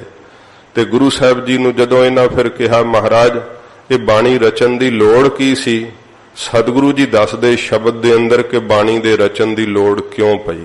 ਇਹ ਮਹਾਰਾਜ ਜੀ ਫਰਮਾਉਂਦੇ ਹਨ, ਸੁਣੋ ਇਕਾਗਰ ਚਿੱਤ। जैसे धरते ऊपर मेघुला बरसत है। ਪ੍ਰਮਾਣ ਦਿੰਦੇ ਆ ਸਤਿਗੁਰੂ ਜੀ। ਮਹਾਰਾਜ ਕਹਿੰਦੇ ਜਿਸ ਤਰ੍ਹਾਂ ਧਰਤੀ ਦੇ ਉੱਪਰ ਮੇਘਲਾ ਜਿਹੜਾ ਬੱਦਲ ਵੈ ਉਹ ਸਤਿਗੁਰੂ ਜੀ ਕਹਿੰਦੇ ਵਰਸਦਾ ਏ। क्या धरती मध्य पानी नाहे। ਕੀ ਧਰਤੀ ਦੇ ਮੱਧੇ ਵਿੱਚ ਪਾਣੀ ਨਹੀਂ ਹੈਗਾ? ਹੈਗਾ ਨਾ ਪਾਣੀ ਧਰਤੀ 'ਚ ਵੀ, ਪਰ ਫਿਰ ਵੀ ਬੱਦਲ ਦੀ ਲੋੜ ਵੈ। ਸਾਧ ਸੰਗਤ ਜੀ, ਕਿਉਂ? ਜੇ ਬੱਦਲ ਨਾ ਪਵੇ ਤੇ ਖੂਹਾਂ ਦਾ ਪਾਣੀ ਵੀ ਕਸਾਲਾ ਹੋ ਜਾਂਦਾ। ਅੱਜ ਜਦੋਂ ਬਰਖਾ ਦੀ ਰੁੱਤ ਹੁੰਦੀ ਹੈ, ਫਿਰ ਖੂਹਾਂ ਦੇ ਬੌਲੀਆਂ ਦੇ ਪਾਣੀ ਆਪਣੀਆਂ ਬੌਲੀ ਸਾਹਿਬਾਂ ਨੇ ਜਿਹੜੀਆਂ ਤਖਤ ਸਾਹਿਬ ਦੇ ਅੱਗੇ ਪਿੱਛੇ ਜਲ ਵੱਧ ਜਾਂਦਾ। ਤੇ ਜਦੋਂ ਬਰਖਾ ਨਹੀਂ ਹੁੰਦੀ, ਗਰਮੀ ਡਾਢੀ ਪੈਂਦੀ ਹੈ, ਉਦੋਂ ਕਾਰ ਸੇਵਾ ਵਾਲੇ ਮਹਾਂਪੁਰਖਾਂ ਨੂੰ ਵੀ ਜਲ ਦੂਰੋਂ ਟੈਂਕਰਾਂ 'ਚ ਲਿਆਉਣਾ ਪੈਂਦਾ। ਖੂਹਾਂ ਦੇ ਜਲ ਥੱਲੇ ਚਲੇ ਜਾਂਦੇ, ਸਾਰੇ ਬੌਲੀਆਂ ਦੇ ਜਲ ਥੱਲੇ ਚਲੇ ਜਾਂਦੇ ਆ। ਭਾਵੇਂ ਕਿ ਪਾਣੀ ਹੁੰਦਾ ਧਰਤੀ ਦੇ ਅੰਦਰ, ਪਰ ਉਤੋਂ ਬਰਖਾ ਜਿਹੜੀ ਹੁੰਦੀ ਆ ਨਾ, ਉਹਦਾ ਆਪਣਾ ਮਹਾਤਮ ਹੈ। ਜੇ ਉਤਲੀ ਬਰਖਾ ਨਾ ਹੋਵੇ ਤੇ ਖੇਤੀ ਨੂੰ ਕੱਲਰ ਪੈ ਜਾਂਦਾ ਹੈ। ਉਤਲੀ ਬਰਖਾ ਨਾਲ ਹੀ ਖੇਤੀ ਦਾ ਕੱਲਰ ਜਿਹੜਾ ਉਹ ਨਾਸ਼ ਹੁੰਦਾ ਹੈ। ਇਉਂ ਜਿਹੜੀ ਬਰਖਾ ਹੁੰਦੀ ਹੈ ਉਹਦਾ ਆਪਣਾ ਮਹਾਤਮ ਹੈ। ਜਿਹੜਾ ਖੂਹਾਂ ਦਾ ਪਾਣੀ ਹੈ ਉਹਦਾ ਸਾਧ ਸੰਗਤ ਜੀ ਆਪਣਾ ਅਸਰ ਹੈ। ਪਰ ਕੀ ਹੈ, ਜੇ ਬਰਖਾ ਹੋ ਗਈ ਨਾ ਤੇ ਖੂਹਾਂ ਦਾ ਪਾਣੀ ਵੀ ਜਿਹੜਾ ਉਹ ਸੁੱਕ ਜਾਂਦਾ, ਫਿਰ ਘਟ ਜਾਂਦਾ ਜਾਂ ਕਸੈਲਾ ਹੋ ਜਾਂਦਾ ਹੈ। ਇਉਂ ਸਤਿਗੁਰੂ ਜੀ ਕਹਿੰਦੇ ਕਿ ਧਰਤੀ ਦੇ ਅੰਦਰ ਮੱਧੇ ਵਿੱਚ ਪਾਣੀ ਨਹੀਂ ਹੈਗਾ, ਹੈਗਾ ਪਾਣੀ, ਪਰ ਬਰਖਾ ਦੀ ਫਿਰ ਵੀ ਮਹਾਰਾਜ ਕਹਿੰਦੇ ਭਾਈ ਲੋੜ ਹੁੰਦੀ ਆ। जैसे धरती मध्य पानी प्रगासिया। ਜਿਸ ਤਰ੍ਹਾਂ ਮਹਾਰਾਜ ਕਹਿੰਦੇ ਧਰਤੀ ਦੇ ਵਿੱਚੋਂ ਪਾਣੀ ਪ੍ਰਗਾਸਣਾ ਹੋਵੇ, ਕੱਢਣਾ ਹੋਵੇ, ਫਿਰ ਕੀ ਕਹੇ, ਹਲਟ ਵਾਉਣੀ ਪੈਂਦੀ ਹੈ। ਜਾਂ ਸਾਧ ਸੰਗਤ ਜੀ ਇਸ ਪ੍ਰਕਾਰ ਕੋਈ ਬਲਦ ਲਾ ਕਰਕੇ ਜਾਂ ਕੋਈ ਇਸ ਪ੍ਰਕਾਰ ਲੱਜਾਂ ਵਹਾ ਕਰਕੇ ਪਾਣੀ ਜਿਹੜਾ ਹੈ ਕੱਢਣਾ ਪੈਂਦਾ ਹੈ। ਪਹਿਲਾਂ ਖੂਹ ਪੁੱਟਣਾ ਕਿਹੜਾ ਸੌਖਾ ਹੈ? ਧਰਤੀ ਦੇ ਵਿੱਚੋਂ ਪਾਣੀ ਪ੍ਰਗਾਸਣਾ, ਖੂਹ ਪੁੱਟਣਾ ਪੈਂਦਾ ਹੈ ਨਾ, ਤੇ ਫਿਰ ਉਹਦੇ ਤੇ ਹਲਟਾਂ ਲਾਉਣੀਆਂ ਪੈਂਦੀਆਂ ਜਾਂ ਲੱਜਾਂ ਵਾਸਤੇ ਉਹ ਜਿਹੜੀਆਂ ਫਿਰਕੀਆਂ ਉਹ ਲਾਉਣੀਆਂ ਪੈਂਦੀਆਂ ਨੇ, ਫਿਰ ਕੱਢ ਸਕੀਦਾ ਹੈ। ਤੇ ਜੇ ਕੱਢੀ ਦਾ ਵੀ ਹੈ ਤੇ ਕਿੰਨੀ ਕੁ ਧਰਤੀ ਨੂੰ ਸਿੰਜ ਲੇਗਾ? ਥੋੜੀ ਧਰਤੀ ਸਿੰਜੀ ਜਾਂਦੀ ਹੈ ਹਲਟ ਨਾਲ ਵੀ, ਤੇ ਥੋੜੀ ਧਰਤੀ ਸਿੰਜੀ ਜਾਂਦੀ ਹੈ। ਹੁਣ ਭਾਵੇਂ ਵੇਖ ਲਓ ਟਿਊਬਵੈੱਲ ਆ ਗਏ ਆ ਤੇ ਜਿਹੜਾ ਹੈ ਸਾਧ ਸੰਗਤ ਜੀ ਬੜੀਆਂ ਬੜੀਆਂ ਪਾਵਰ ਦੀਆਂ ਮੋਟਰਾਂ ਲੱਗੀਆਂ ਤੇ ਕਿੰਨਾ ਕਿੰਨਾ ਉਹ ਖੇਤੀ ਸਿੰਜ ਲੈਂਦੇ ਆ, ਪਰ ਫਿਰ ਵੀ ਬਰਖਾ ਦੇ ਬਰਾਬਰ ਨਹੀਂ ਸਿੰਜੀ ਜਾਂਦੀ। ਬਰਖਾ ਜਦੋਂ ਆਉਂਦੀ ਹੈ ਫਿਰ ਤਾਂ ਜਲ ਥਲ ਕਰ ਦਿੰਦੀ ਹੈ ਕੁਝ ਸਮੇਂ 'ਚ ਹੀ। ਉਨੇ ਸਮੇਂ 'ਚ ਅੱਜ ਦੀ ਪਾਵਰ ਵਾਲੀਆਂ ਮੋਟਰਾਂ ਵੀ ਬਰਾਬਰਤਾ ਨਹੀਂ ਕਰ ਪਾਉਂਦੀਆਂ ਹਨ। ਤੇ ਗੁਰੂ ਸਾਹਿਬ ਤਾਂ ਉਹਨਾਂ ਨੂੰ ਸਿੱਖਿਆ ਦੇ ਰਹੇ ਹੈ ਪ੍ਰਮਾਣ ਦੇ ਕਰਕੇ ਸੱਚੇ ਪਾਤਸ਼ਾਹ ਜੀ। ਮਹਾਰਾਜ ਕਹਿੰਦੇ ਜਿਵੇਂ ਜਿਹੜਾ ਹੈ, ਫਿਰ ਪੜ੍ਹਦੇ ਹੋ ਇਹ ਥੱਲੀ ਪੰਕਤੀ ਪੜੋ। क्या धरती मध्य पानी नाहे। ਕੀ ਧਰਤੀ ਦੇ ਵਿੱਚ ਪਾਣੀ ਨਹੀਂ ਹੈ? ਹੈ ਪਾਣੀ ਧਰਤੀ ਦੇ ਅੰਦਰ ਵੀ। जैसे धरती मध्य पानी प्रगासिया। ਜਿਸ ਤਰ੍ਹਾਂ ਇਸ ਪੰਕਤੀ ਦੇ ਅਰਥ ਚੱਲ ਰਹੇ ਸੀ ਤੋਂ ਬਿਰਤੀ ਇਕਾਗਰ ਪੰਕਤੀ ਵਿੱਚ ਹੀ ਰੱਖਣੀ। ਤੋ ਜਿਸ ਤਰ੍ਹਾਂ ਧਰਤੀ ਦੇ ਵਿੱਚੋਂ ਪਾਣੀ ਪ੍ਰਗਾਸਿਆ ਮਿਹਨਤ ਦੇ ਨਾਲ ਕੱਢਣਾ ਪੈਂਦਾ ਹੈ, ਖੂਹ ਆਦਿਕ ਲਾ ਕਰਕੇ, ਫਿਰ ਹਲਟਾਂ ਗੇੜ ਕਰਕੇ, ਇਸ ਪ੍ਰਕਾਰ ਲੱਜਾਂ ਵਹਾ ਕਰਕੇ ਪਾਣੀ ਪ੍ਰਗਾਸ ਤੇ ਆਉਂਦਾ ਹੈ, ਨਿਕਲ ਤਾਂ ਆਉਂਦਾ। ਮਹਾਰਾਜ ਕਹਿੰਦੇ ਪਰ ਭਾਈ ਉਹਦੀ ਮਿਹਨਤ ਬਹੁਤ ਹੈ। ਬਿਨ ਪੱਗਾਂ ਵਰਸਤ ਫਿਰਾਹੇ। ਤੇ ਜਿਹੜਾ ਬੱਦਲ ਹੈ ਇਹ ਬਿਨਾਂ ਹੀ ਪੈਰਾਂ ਤੋਂ ਵਰਦਾ ਫਿਰਦਾ ਹੈ। ਭਾਵ ਬਿਨਾਂ ਪੈਰਾਂ ਤੋਂ ਕੀ ਨਿਰਯਤਨ ਹੀ, ਕੋਈ ਯਤਨ ਥੋੜਾ ਕਰਨਾ ਪੈਂਦਾ ਹੈ। ਬੱਦਲ ਉਵੇਂ ਹੀ ਵਰੀ ਜਾਂਦਾ ਹੈ। ਕਿੰਨੀ ਜਲ ਥਲ ਕਰ ਦਿੰਦਾ ਹੈ। ਜਦੋਂ ਵਰਖਾ ਜ਼ਿਆਦਾ ਹੁੰਦੀ ਆ ਗੋਦਾਵਰੀ ਦਾ ਜਲ ਵੀ ਰੁਕਦਾ ਨਹੀਂ ਇੱਥੇ, ਫਿਰ ਵੀ ਜਦੋਂ ਚੜ ਜਾਂਦੀ ਹੈ ਜ਼ਿਆਦਾ ਤਾਂ ਕਹਿੰਦੇ ਆ ਕਈ ਵਾਰੀ ਇੰਨੀ ਚੜੀ ਹੈ ਕਿ ਚਰਨ ਗੰਗਾ ਤੱਕ ਆ ਕੇ ਛੋਹ ਕੇ ਗਈ ਹੈ। ਤੋ ਇਉਂ ਜਿਹੜਾ ਵਰਖਾ ਨਾਲ ਜਲ ਥਲ ਹੁੰਦੀ ਹੈ ਉਹ ਸਾਧ ਸੰਗਤ ਜੀ ਖੂਹਾਂ ਨਾਲ ਥੋੜੋ ਹੋ ਸਕਦੀ ਹੈ। ਇਉਂ ਸੱਚੇ ਪਾਤਸ਼ਾਹ ਜੀ ਕਹਿੰਦੇ ਬਿਨ ਪਗਾਂ, ਇਹ ਬਿਨਾਂ ਪੈਰਾਂ ਤੋਂ ਭਾਵ ਬਿਨਾਂ ਯਤਨ ਤੋਂ ਜਿਹੜਾ ਹੈ ਉਹ ਖੂਹ ਦਾ ਜਲ ਨਹੀਂ ਪ੍ਰਗਟ ਹੁੰਦਾ ਹੈ। ਤੇ ਇਹ ਮਹਾਰਾਜ ਕਹਿੰਦੇ ਵਰਸਤ ਫਿਰਾਹੀ, ਜਿਹੜੀ ਵਰਖਾ ਉਹ ਤਾਂ ਵਰਦੀ ਫਿਰਦੀ ਹੈ ਹਰ ਥਾਂ ਦੇ ਉੱਤੇ। ਇਸੇ ਪ੍ਰਕਾਰ ਅੰਤਰੀਬ ਮਹਾਰਾਜ ਦੱਸਦੇ ਹਨ। ਜੈਸੇ ਧਰਤੀ ਮਧੇ ਪਾਣੀ ਪ੍ਰਗਾਸਿਆ, ਆਰੰਭ ਤੋਂ ਪੜੋ ਨਾ ਫਿਰ। ਬਿਨ ਪੱਗਾਂ ਵਰਸਤ ਫਿਰਾਹੇ, ਨਹੀਂ ਸ਼ਬਦ ਆਰੰਭ ਤੋਂ ਪੜੋ। जैसे धरती ऊपर मेघला बरसत है। सतगुरु जी कहते जिवें धरती दे उपर मेघला बदल बरसदा है ना, इवें गुरु नानक साहब जी की बाणी बरस रही है। क्योंकि साध संगत जी जिहड़ा है ना धरती दे, क्या धरती मधे पानी नहीं, पढ़ो अगली पंक्ति। क्या धरती मधे पानी नाहे, की धरती दे अंदर पानी नहीं हैगा। ਇਹਦਾ अर्थ है कि की वेदां दा ज्ञान महाराज कहते भावें नहीं हैगा, हैगा है, पर फिर भी उन्हां कहा ना जदों वेद हैगे सी ते बाणी रचण दी की लोड़ है। महाराज कहते वेदां दा ज्ञान धरती दे विचले पानी दी तरह। पंडित जी जिहड़ी गुरु नानक साहब जी दी बाणी है ਇਹ ਤਾਂ ਮਹਾਰਾਜ ਕਹਿੰਦੇ ਬਰਖਾ ਦੀ ਤਰ੍ਹਾਂ ਹੈ। ਉਹ ਸਿੱਧ ਕੀਤੀ ਹੈ ਸੱਚੇ ਪਾਤਸ਼ਾਹ ਜੀ ਨੇ। ਕਿਉਂ ਵੇਖੋ ਜਿਹੜਾ ਵੇਦ ਦਾ ਗਿਆਨ ਹੈ ਨਾ ਸਾਧ ਸੰਗਤ ਜੀ, ਜਿਵੇਂ ਖੂਹ ਪੁੱਟਣਾ ਪੈਂਦਾ ਨਾ, ਇਵੇਂ ਪਹਿਲਾਂ 12 ਸਾਲ ਅਧਿਕਾਰੀ ਬਣਨਾ ਪੈਂਦਾ ਹੈ। ਜਿਹੜਾ ਹੈ ਸਿੱਖਿਆ, ਕਲਪ, ਨਿਰੁਕਤ, ਜੋਤਿਸ਼, ਵਿਆਕਰਣ, ਪਿੰਗਲ, ਕੋਸ਼, ਕਾਵ, ਇਹ ਸਭ ਕੁਝ ਪੜ੍ਹੇ ਤੇ ਫਿਰ ਵੇਦਾਂ ਦੀ ਬਾਣੀ ਪੜ੍ਹਨ ਦੀ ਜਾਚ ਆਉਂਦੀ ਹੈ ਕਿਤੇ, ਫਿਰ ਜਾ ਕਰਕੇ ਕਿਤੇ ਪੜ੍ਹਨ ਲੱਗਦਾ ਹੈ। ਤੇ ਜੇ ਇਹ ਕੁਝ ਨਹੀਂ ਸਿੱਖਿਆ, ਖੱਟ ਅੰਗ ਵੇਦ ਦੇ ਮੰਨੇ ਹੋਏ ਹੈ, ਜੇ ਉਹਨੂੰ ਪਤਾ ਹੀ ਨਹੀਂ ਕਿ ਸਿੱਖਿਆ ਕੀ ਹੈ, ਕਲਪ ਕੀ ਹੈ, ਨਿਰੁਕਤ ਕੀ ਹੈ, ਜੋਤਿਸ਼ ਕੀ ਹੈ, ਵਿਆਕਰਣ ਕੀ ਹੈ, ਪਿੰਗਲ ਦੀ ਚਾਲ ਕੀ ਹੈ, ਕਾਵ ਕਿਹਨੂੰ ਕਹਿੰਦੇ ਆ, ਕੋਸ਼ ਕਿਹਨੂੰ ਕਹਿੰਦੇ ਆ, ਤੇ ਕੀ ਪੜ੍ਹਨਾ ਉਹਨ, ਉਹ ਨਹੀਂ ਪੜ੍ਹ ਸਕਦਾ। ਪਰ ਗੁਰੂ ਨਾਨਕ ਸਾਹਿਬ ਜੀ ਦੀ ਬਾਣੀ ਸੱਚੇ ਪਾਤਸ਼ਾਹ ਦੇ ਦੇਸ਼ ਭਾਸ਼ਾ ਵਿੱਚ ਜਿੱਥੇ ਜਿੱਥੇ ਗਏ ਹੈ, ਹਜੂਰ ਨੇ ਉੱਥੇ ਉੱਥੇ ਬਾਣੀ ਆਪਣੇ ਉਹਨਾਂ ਦੀ ਦੇਸ਼ ਭਾਸ਼ਾ ਵਿੱਚ ਉਚਾਰਨ ਕੀਤੀ। ਅਨੰਤ ਹੀ ਭਾਸ਼ਾਵਾਂ ਹਨ ਗੁਰੂ ਗ੍ਰੰਥ ਸਾਹਿਬ ਜੀ ਦੇ ਅੰਦਰ, ਪਰ ਸਾਰੀ ਬਾਣੀ ਹਜੂਰ ਨੇ ਗੁਰਮੁਖੀ ਲਿਪੀ ਵਿੱਚ ਲਿਖੀ ਕਿ ਜਿਹੜਾ ਮਰਜੀ ਸੁਧਾਰਨ, ਜਿਹਨੂੰ ਕੋਈ ਵੀ ਸਾਧ ਸੰਗਤ ਜੀ ਹੋਰ ਯਤਨ ਨਾ ਕਰਨਾ ਪਵੇ, ਸਹਿਜ ਹੀ ਬਾਣੀ ਉਹਨੂੰ ਸਮਝ ਆ ਜੇ। ਤੇ ਜੇ ਵੇਦਾਂ ਦਾ ਗਿਆਨ ਪੜ੍ਹ ਵੀ ਲਿਆ ਤੇ ਜਿਵੇਂ ਸਾਧ ਸੰਗਤ ਜੀ ਉਹ ਬਰਤਨ ਦੇ ਅੰਦਰ ਰੋੜ ਪਾਏ ਹੋਏ ਖੜਕਦੇ ਆ ਨਾ, ਇਵੇਂ ਕੱਲਾ ਹੀ ਉਹ ਸੰਸਕ੍ਰਿਤ ਪੜ੍ਹੀ ਜਾਵੇ ਤੇ ਉਹ ਰੋੜ ਦੇ ਖੜਕਣ ਵਾਂਗੂ ਹੈ। ਜਿਹੜਾ ਸੁਣ ਰਿਹਾ ਉਹਨੂੰ ਕੀ ਅਸਰ ਹੈ। ਕਈ ਨਾ ਵੇਦਾਂ ਦੇ ਬੜੇ ਮੰਗਲ ਕਰਦੇ ਆ ਗੁਰਬਾਣੀ ਦੀ ਕਥਾ ਕਰਨ ਲੱਗਿਆਂ ਵੀ, ਕਿਉਂਕਿ ਪ੍ਰਭਾਵ ਪਵੇ ਕਿ ਮੈਨੂੰ ਆਉਂਦੇ ਆ, ਮੈਂ ਵਿਦਵਾਨ ਹਾਂ। ਗੁਰੂ ਸਾਹਿਬ ਜੀ ਦੀ ਬਾਣੀ ਜਿਹੜੀ ਇੰਨੀ ਸਰਲ ਹੈ, ਜਿਹਦੇ ਵਿੱਚ ਇੰਨਾ ਭਾਵ ਹੈ, ਸਰੋਤੇ ਨੂੰ ਸੁਣ ਕੇ ਬਰਾਗ ਆਵੇ, ਪ੍ਰੇਮ ਆਵੇ, ਤੇ ਉਹਨੂੰ ਛੱਡ ਕੇ ਤੇ ਭਾਵੇਂ ਕਿ ਵੇਖੋ ਪੜ੍ਹਨੇ ਮਾੜੇ ਨਹੀਂ, ਪਰ ਜਦੋਂ ਹੀਰਾ ਪਿਆ ਲਾਗੇ ਤੇ ਫਿਰ ਹੀਰੇ ਨੂੰ ਛੱਡ ਕੇ ਪੱਥਰ ਨੂੰ ਚੱਕਣਾ ਜਾਂ ਮੋਤੀ ਕਿਸੇ ਹੋਰ ਨੂੰ ਉਠਾਉਣਾ, ਇਹ ਕੋਈ ਸਮਝ ਵਾਲੀ ਬਾਤ ਥੋੜੋ ਹੈ। ਸੱਚੇ ਪਾਤਸ਼ਾਹ ਜੀ ਮਹਾਰਾਜ ਦੀ ਜਿਹੜੀ ਬਾਣੀ ਹੈ ਨਾ, ਇਹ ਸਾਧ ਸੰਗਤ ਜੀ ਜਦੋਂ ਕੋਈ ਸੁਣਦਾ ਹੈ ਨਾ ਜਗਿਆਸੂ, ਉਹਨੂੰ ਸੁਣਦੇ ਹੀ ਅਸਰ ਕਰਦੀ, ਕਿਉਂਕਿ ਸਮਝ ਪੈਂਦੀ ਹੈ। ਹੁਣ ਵੇਦਾਂ ਦੀ ਬਾਣੀ ਜੇ ਕੋਈ ਪੜ੍ਹੇ ਤੇ ਪਹਿਲਾਂ ਤਾਂ ਪੜ੍ਹਨ ਦਾ ਮਹਾਰਾਜ ਕਹਿੰਦੇ ਅਧਿਕਾਰੀ ਬੜੀ ਮੁਸ਼ਕਲ ਨਾਲ ਬਣਦਾ। 12 ਸਾਲ ਬਾਅਦ ਇਹ ਖੱਟ ਅੰਗ ਸਿੱਖ ਕਰਕੇ ਤੇ ਵੇਦਾਂ ਦੀ ਵਿਦਿਆ ਨੂੰ ਪੜ੍ਹ ਲੈਂਦਾ। ਜੇ ਪੜ੍ਹ ਲੈ ਤੇ ਫਿਰ ਕੱਲਾ ਹੀ ਰੋੜਾ ਵਾਂਗ ਖੜਕਦਾ ਰਹਿੰਦਾ, ਕਿਸੇ ਨੂੰ ਘਰਦਿਆਂ ਨੂੰ ਸਮਝ ਨਹੀਂ ਪੈਂਦੀ। ਉਹ ਕਹਿੰਦੇ ਕੀ ਬੋਲਦਾ ਤੂੰ, ਸਾਨੂੰ ਨਹੀਂ ਪਤਾ ਲੱਗਦਾ ਹੈ। ਤੇ ਜੇ ਗੁਰਬਾਣੀ ਪੜ੍ਹੋ ਤੇ ਉਹ ਕਹਿੰਦੇ ਭਾਈ ਇਹ ਬੜੀ ਮਿੱਠੀ ਹੈ, ਹੰਸ ਬੋਲੀ ਹੈ ਗੁਰਬਾਣੀ, ਮਿੱਠੀ ਬੋਲੀ ਹੈ। ਸੱਚੇ ਪਾਤਸ਼ਾਹ ਜੀ ਨੇ ਜੇ ਕੋਈ ਮੁਗਧ ਵੀ ਸੁਣਦਾ ਹੈ, ਬੇਸਮਝ ਵੀ ਸੁਣਦਾ ਹੈ, ਉਹਦੇ ਤੇ ਵੀ ਚੋਟ ਮਾਰਦੀ ਹੈ ਸੱਚੇ ਪਾਤਸ਼ਾਹ ਜੀ ਦੀ ਬਾਣੀ। ਸੁੱਤੇ ਮਨ ਨੂੰ ਜਗਾਉਂਦੀ ਹੈ ਸੱਚੇ ਪਾਤਸ਼ਾਹ ਜੀ ਦੀ ਬਾਣੀ।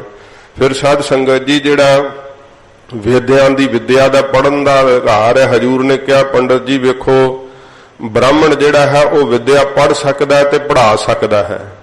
ਛਤਰੀ ਜਿਹੜਾ ਹੈ ਉਹ ਸਾਧ ਸੰਗਤ ਜੀ ਵਿਦਿਆ ਪੜ੍ਹ ਸਕਦਾ ਪਰ ਅੱਗੇ ਨਹੀਂ ਪੜ੍ਹਾ ਸਕਦਾ।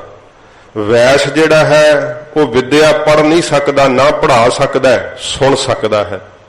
ਪਰ ਜਿਹੜਾ ਸ਼ੂਦਰ ਹੈ ਇਹ ਨਾ ਵਿਦਿਆ ਪੜ੍ਹ ਸਕਦਾ ਹੈ, ਨਾ ਸੁਣ ਸਕਦਾ ਹੈ, ਨਾ ਪੜ੍ਹਾ ਸਕਦਾ ਹੈ।